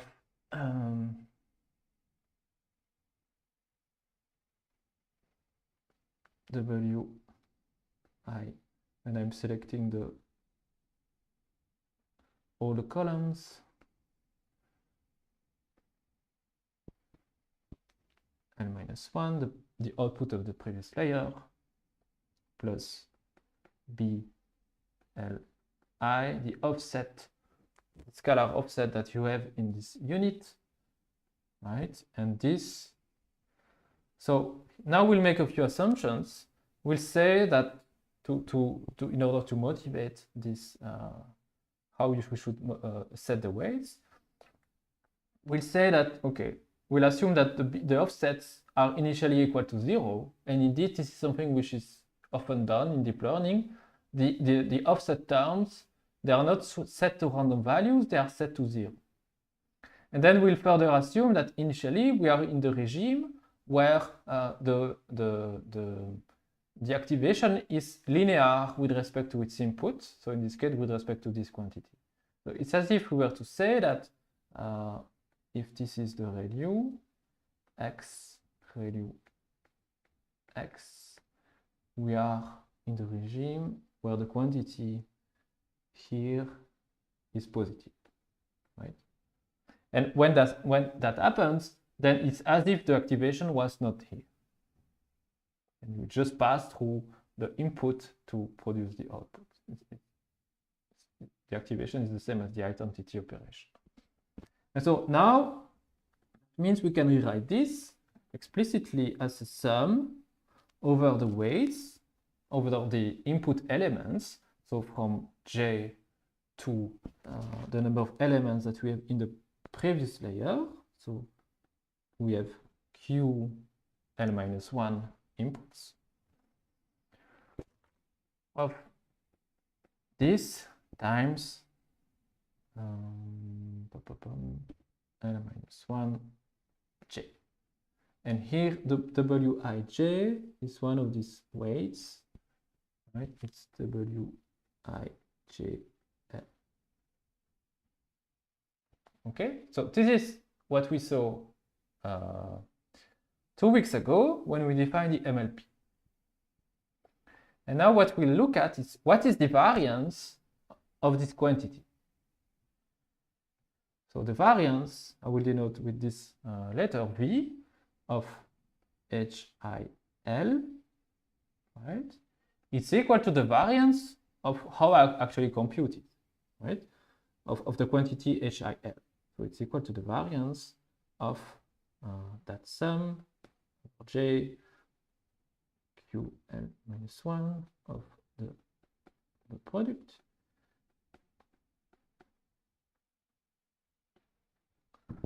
right? And now what we have here is the variance of a sum of products. So if you remember, if A and B are two random variables, then the variance of their sum is equal to the sum of their variance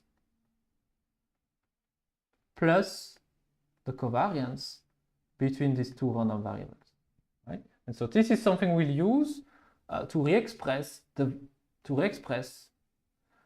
variance over this sum as a sum of variances and covariances. And similarly, then the other property that we'll use is that the variance of a product of two random variables, A and B, is equal to the product of the variances, right, plus the variance of one times the expected value of the other, and vice versa. And now if we use these two properties together, we can re-express the variance of our activations in a very simple form, which is the sum over the units, the input values for our player.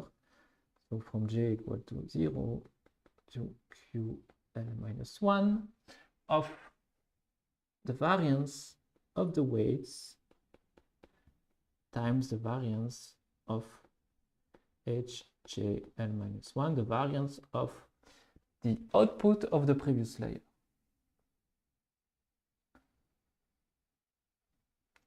And so we arrive to this expression because, so first with the variance of the sum, right, which we express as the sum of the variances, we should have the covariances term, A and B, but in this case, they would, the A and B variables, so in this case, the initial terms that appear here in the sum are independent, and therefore the covariance here is equal to 0. So this is how we simplify that. And then we would be left with the variance of this product. We would use this. We would have the variance of the product as the product of the variances. This is what we have here. And now we have simplified these two other terms that should be there. And the reason is that, so first we would have the expected value, we'd have the variance of the weights times the expected value of this. And we would make the assumption that the expected value of the input data is 0. So this is something we'll see how to do when we normalize the data. And then, so that means if the input data is centered at 0, this expected value here is equal to 0, and therefore this whole term simplifies. And in the same way, we should have this third term that corresponds to the variance of the activations times it should be A, times the expected value of the weights. And what we'll just say that we will be using a strategy such that the mean values, so the mean value or the expected value for the weight is 0.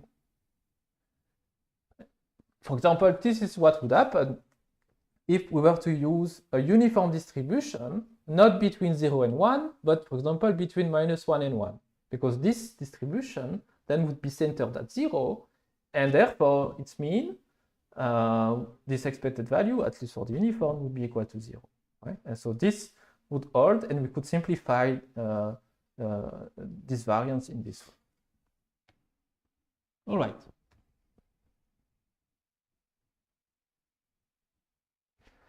Now, what we'll say is that, additionally, we'll say that actually the variance of any of the units in the layer L is the same across all of these units. So I will just now forget about this I term, right? And I will say that, I will further say that the variances of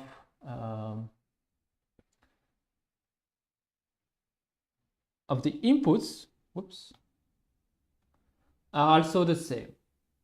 And this will allow me then to factorize this sum and to rewrite it as Qn minus 1 times the variance of the weights, Ij, times the variance of the elements in the input data.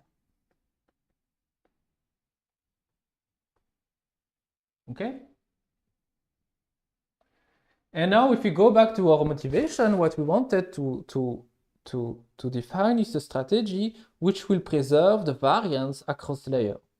So if we start with some input data, then we look at the variances of its element. And what you want is that the variance at the output of the first layer is the same as for the input data. And you would do that forward. You want to enforce that forward for all layers in the network. So what does that mean concretely is that if we want, what we want is that this quantity here is equal to this quantity here. We want these two variances to be the same. And that would be true when this is equal to 1. And that implies that we would have to set the variance of wij, right? So we have to initialize randomly these parameters, but we would do so such that the variance is equal to 1 over ql minus 1, the number of elements in the previous layer. If you do that, then this is equal to 1, and we would have preserved the variance. Okay? And so this gives rise to an initialization strategy which is known as Lequin initialization because of its inventor, Yann Lequin. And it's basically applying that to a uniform distribution. So if you don't remember, the variant, let's say we have some uniform distribution where the bounds are, the lower bound is A, and the upper bound is B, right? Then the variance of this is equal to B minus A squared over 12.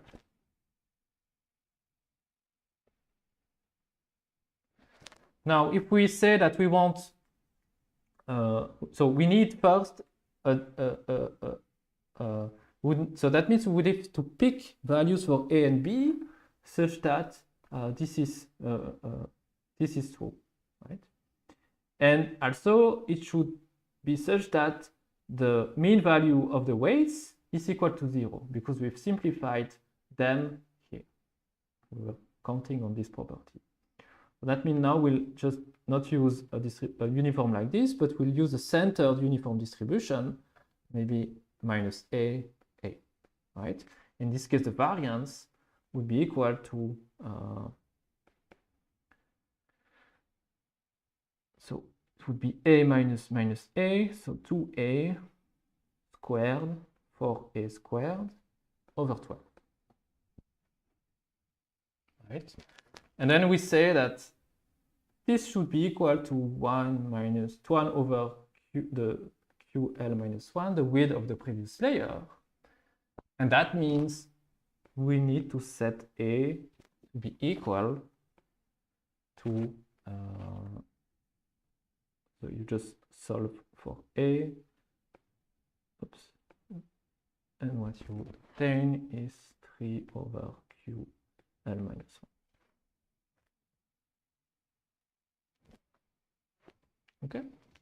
And this is what you obtain. So if you then initialize the weights by drawing from a uniform distribution, which of course, so that uniform distribution is specific to a layer. It tells you how to initialize the layer, the weights connecting the layer L, but it tells you that you should do it in this way, by drawing from this distribution where A is equal to this.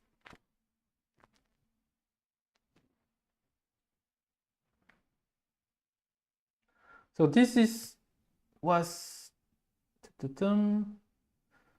motivated by trying to preserve the variance during the forward path. But of course, there is another strategy, which would be try to preserve the variance of the gradient. That means trying to preserve the variance during the backward path. So this is what we'll do. So I will just forward pass. Copy that.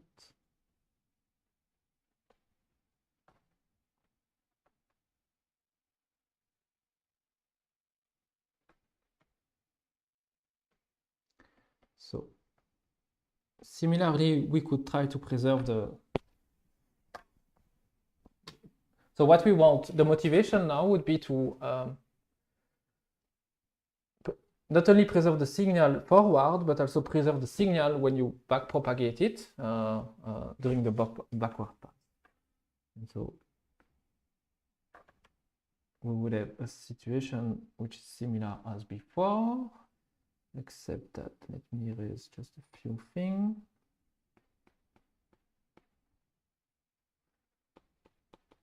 right?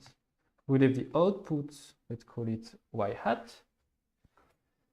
And what we would have is that this unit HIL is connected to the one after it, right? Because it's itself an input to the next layer.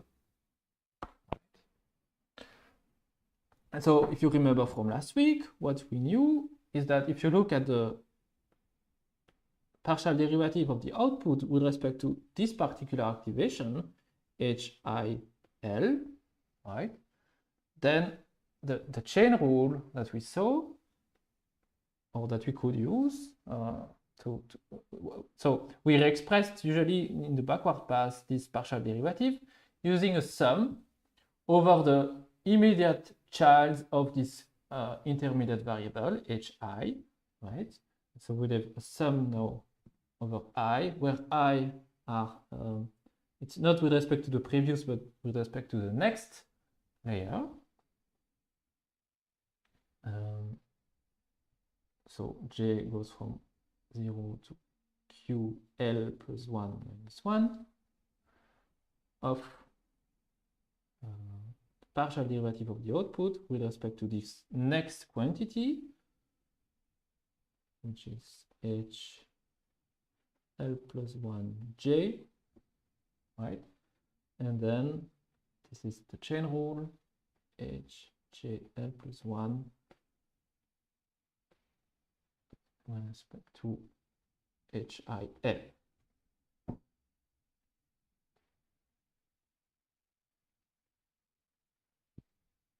Okay, so this is what we saw last week. Let me just move this below.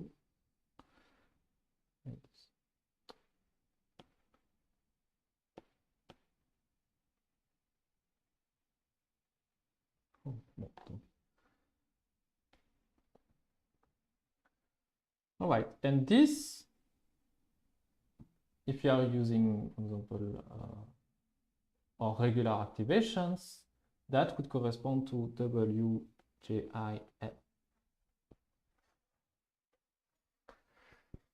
Now, what we want is to preserve the variance of these quantities, these partial derivatives. So what we want is to evaluate, to express the variance of this guy, right?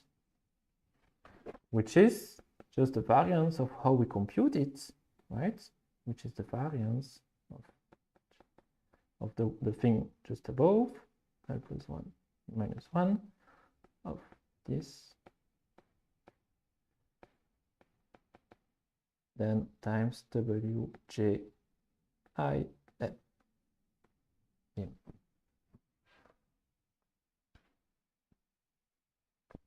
Again, we can use the same tricks as before to express the variance of the sum of the product as a sum of product of variances. If we do that, we will obtain QL plus 1 minus 1 of variance of this HJ plus boom of, okay, and this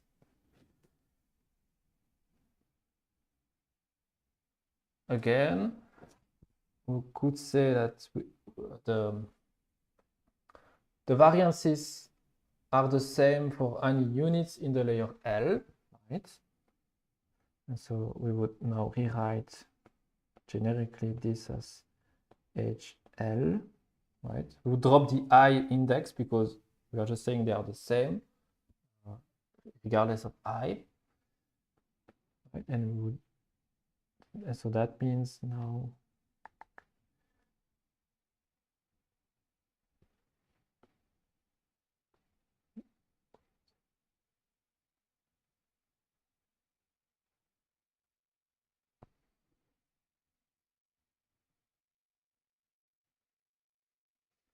wait, there is just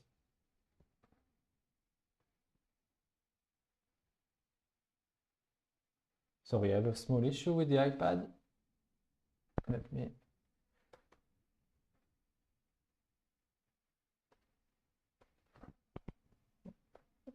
fields.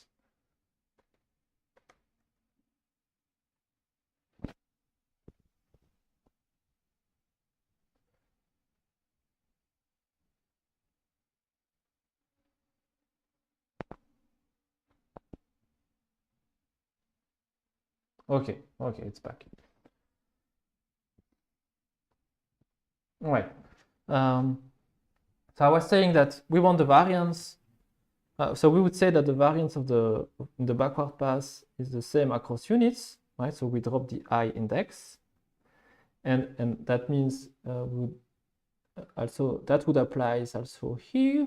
All these variance terms would be identical, and that means we could rewrite the sum as simply Q L plus 1 times that variance.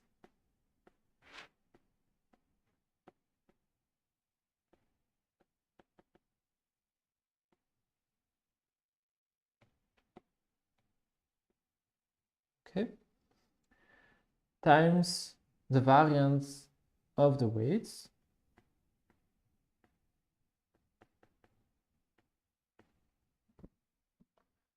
And again, what we want is for this variance to be the same as this one. And this would happen when the product of QL plus 1 times the variance of the weights is equal to 1.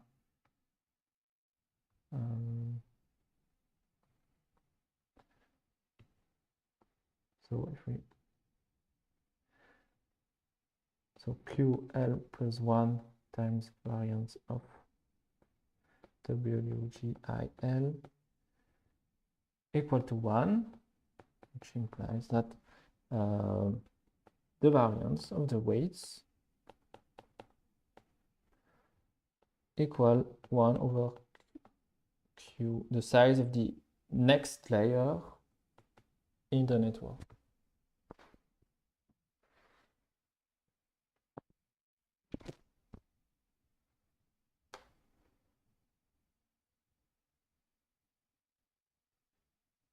Okay, so overall what we have now is two strategies. One which is motivated by trying to preserve the variance along the forward path, and another which is trying to preserve the variance along the backward path. Unfortunately, these two strategies are not compatible. Because if you look at the variance that you should put for the weights in layer L, right? Then, wait.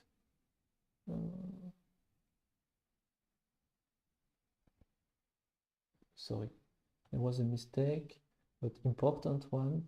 In my development here, it should be plus 1, plus 1, plus 1. And therefore, also here, plus 1 and plus 1.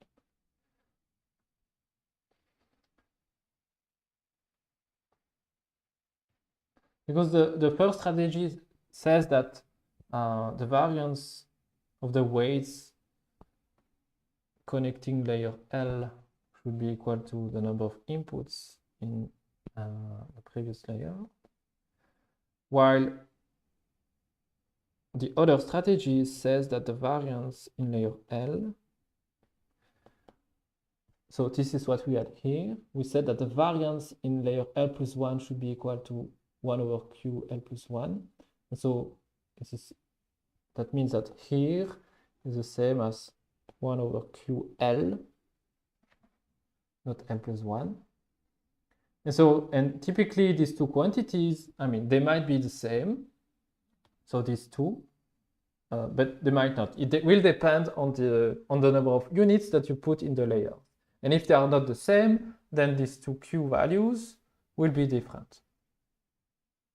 And so a compromise, which is known as Xavier initialization,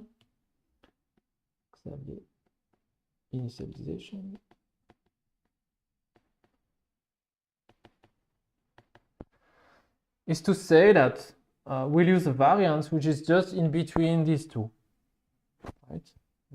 So we'll say that the variance is equal to 1 over the mean of the two widths. So QL minus 1 plus QL over 2. And then if you say that you would be drawing, so if you say that you would be drawing from a uniform, then you can do the same development as before for Leclerc's initialization.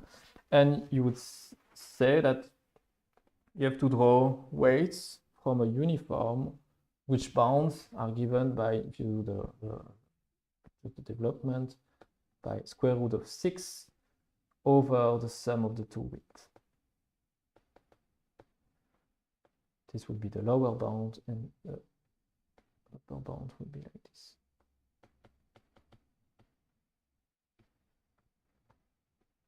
All right. Okay.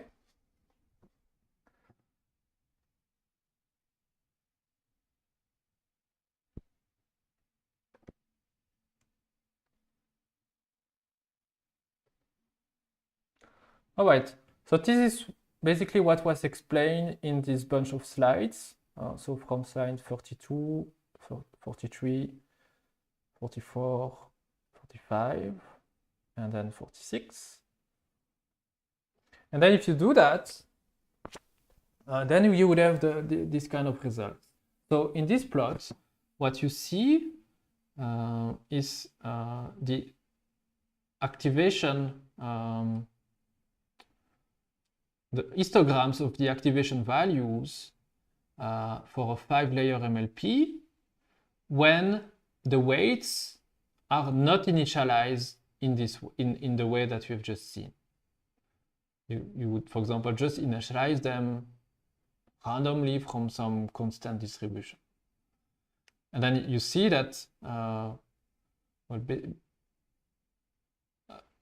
so since it is an histogram, as you go deeper and deeper in the layer, the values concentrate around 0. So you are basically erasing information, or the information is basically erased as it passes through the network. So the variance in this case is not preserved.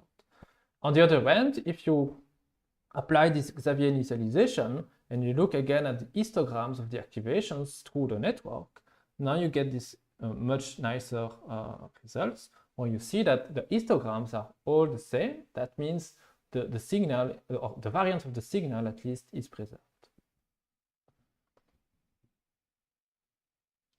The same goes for the backward pass, but in the opposite direction.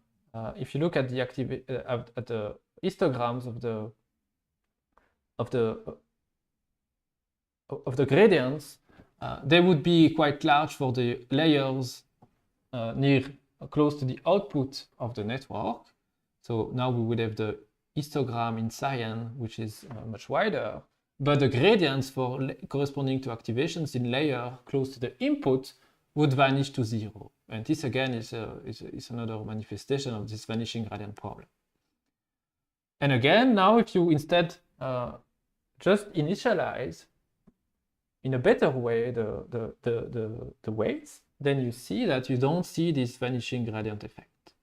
And even better, you see that the variance of the gradient is preserved, so all the histograms are similar to one another across layers.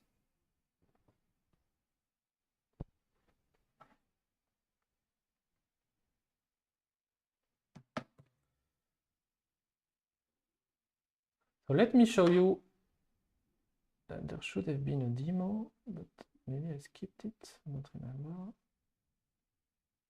Ah, it was there. Sorry. Oh, it was the same. So let me go back to the screen view.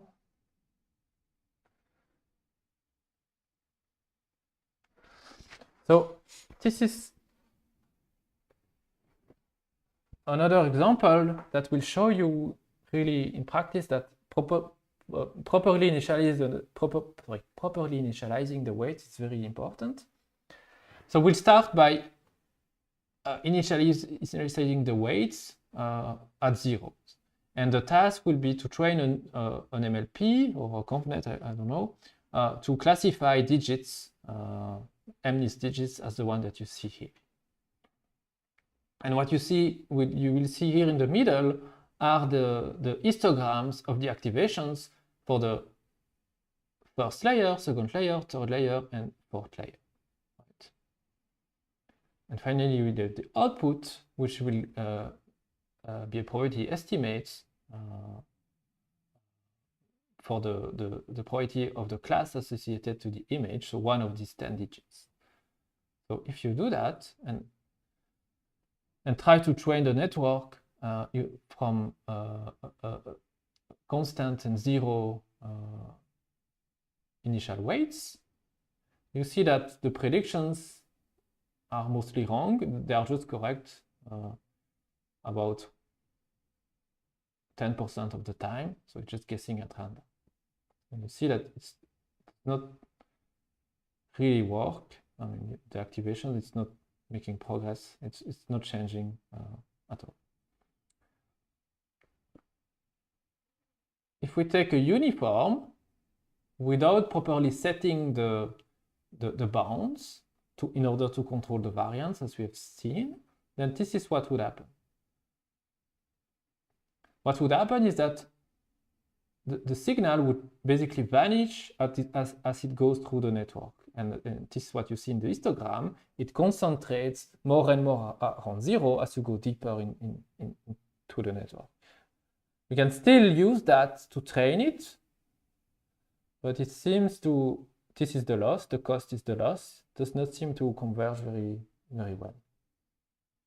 I think you can.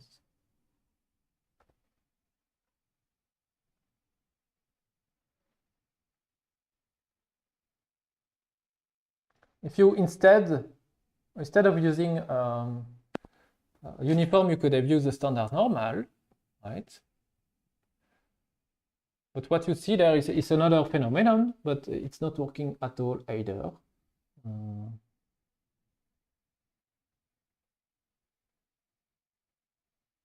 see that here the value of so it's using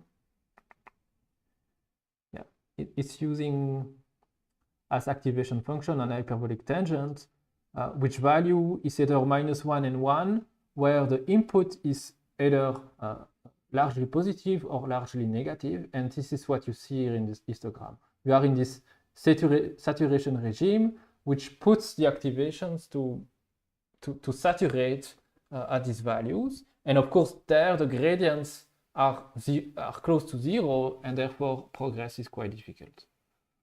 And now, if we use this Xavier initialization, let's see what happens. You see that the amplitude of the histogram, okay, we can discuss, but they are really close to one another.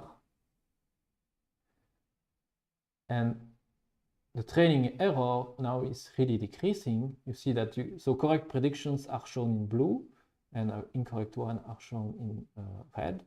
And you see that it's getting better and better as we now train the network. And so in all of this, and also this is very important to remember, the optimization algorithm was the same across everything that I've shown you. The only difference is how you initialize the weights. And so you can see, I hope that now you are convinced that how you initialize the weight is really critical in order to make these things work. Even though you would be using a fancy algorithm with momentum and blah, blah, blah, blah, if the weights are not properly initialized, this will be hopeless. It will not work.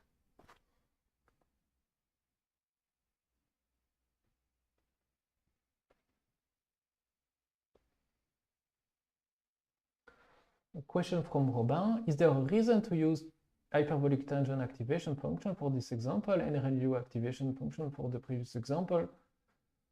Not really. I mean, hyperbolic tangents are less standard today because they would suffer from the vanishing gradient problem. while the radio activations would not or would less suffer from it. No, I don't know why they pick the hyperbolic tangent in this case rather than the other. Yeah, it's not really too important.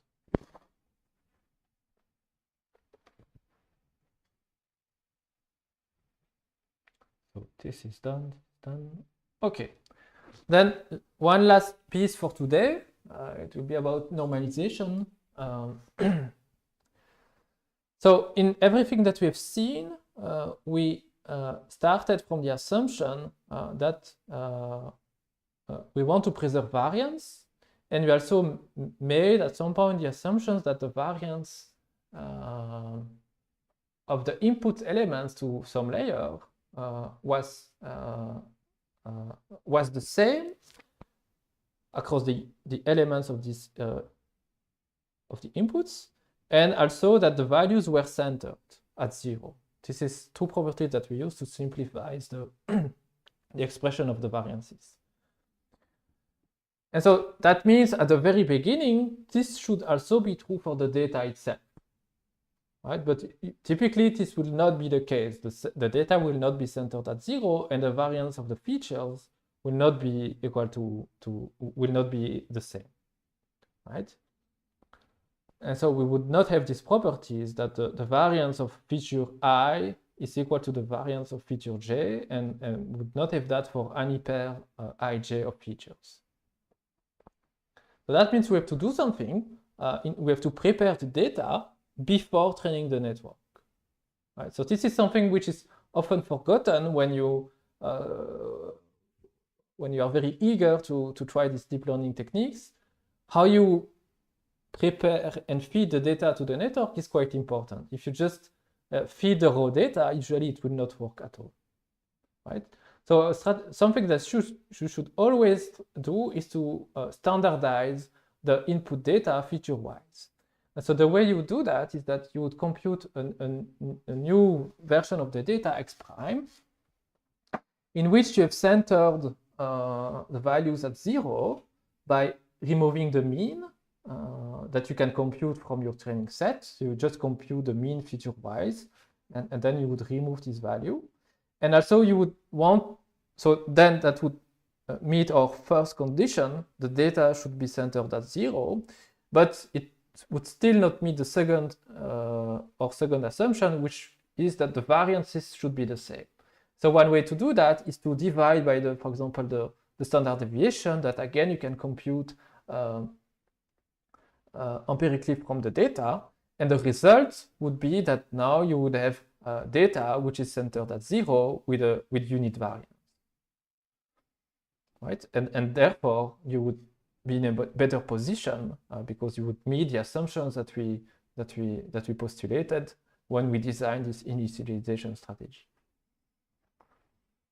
Okay, so maybe you would start with this kind of data, and you see that okay, there maybe it would be easy, but across this other dimension, it would be quite difficult. You don't see anything.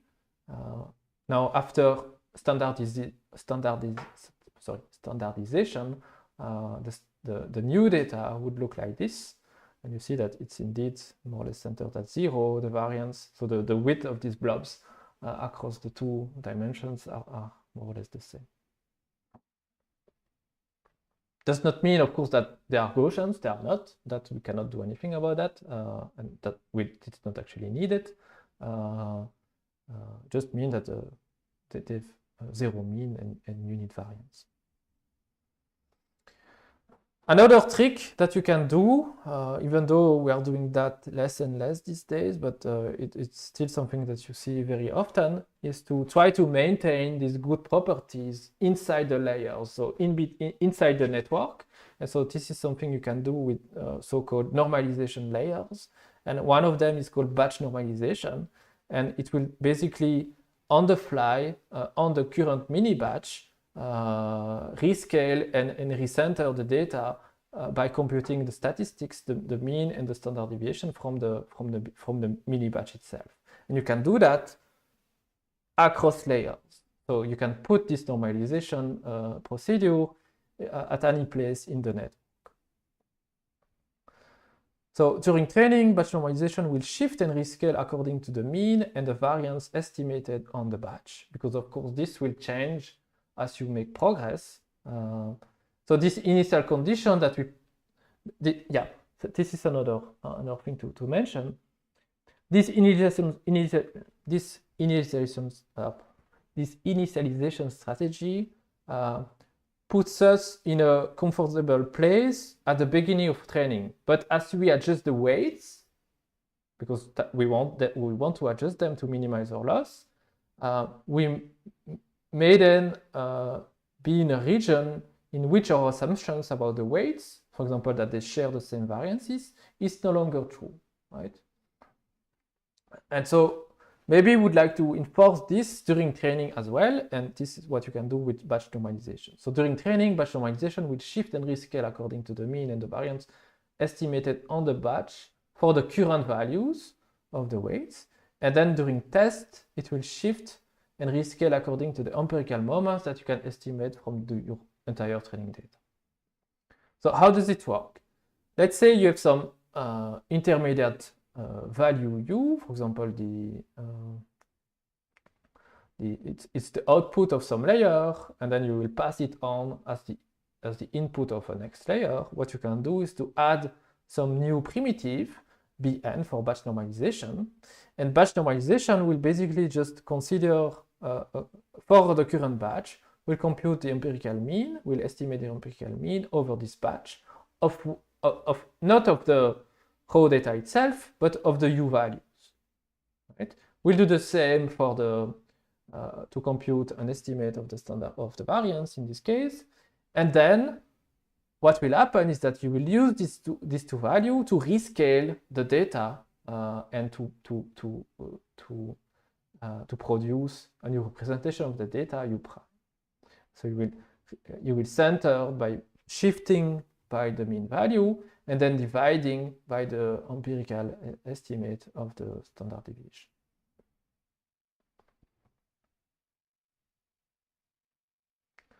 A good exercise that I would like you to think about is, how do you think batch normalization combined with backpropagation?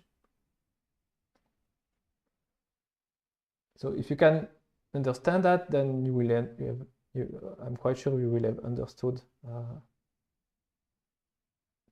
in details how backpropagation is actually working. And the difficulty here is that batch normalization is not defined at the level of individual samples, but it combines to form basically the value to make the prediction for one sample. You don't only need the values the input data associated to this sample, but you also need the other samples in the mini batch. And so that will have quite a huge effect on what actually happens when you backpropagate through the graph. So just think about that. Yeah. So this is what happens during training. Of course, when you want to test, so when we want to make predictions for, let's say, new data, new images, we'll not do that for a mini batch, right? So that means, but we will still have to go through this primitive. And so at test time, what is then usually done is that we use as empirical estimate for the mean and the standard deviation those that we can compute from the entire training data. And these are statistics that you would typically compute at the very end of training. And then once you have them, you can go on and make predictions. And this is some result, which was part of the original paper introducing this technique. In this case, it's evaluated on convolutional neural networks. And so it's using a network which is known as Inception. It's made by Google. We'll see that later on next week. And basically the message is that as you add these batch normalization layers, it helps training. So not only you reach more quickly a better value, in this case I suppose for the accuracy, but also the accuracy that you reach is higher than the one you would have reached without. So it's not only quicker, it's better. All right, so that's about it for today. I hope you've enjoyed this lecture. Do you have questions?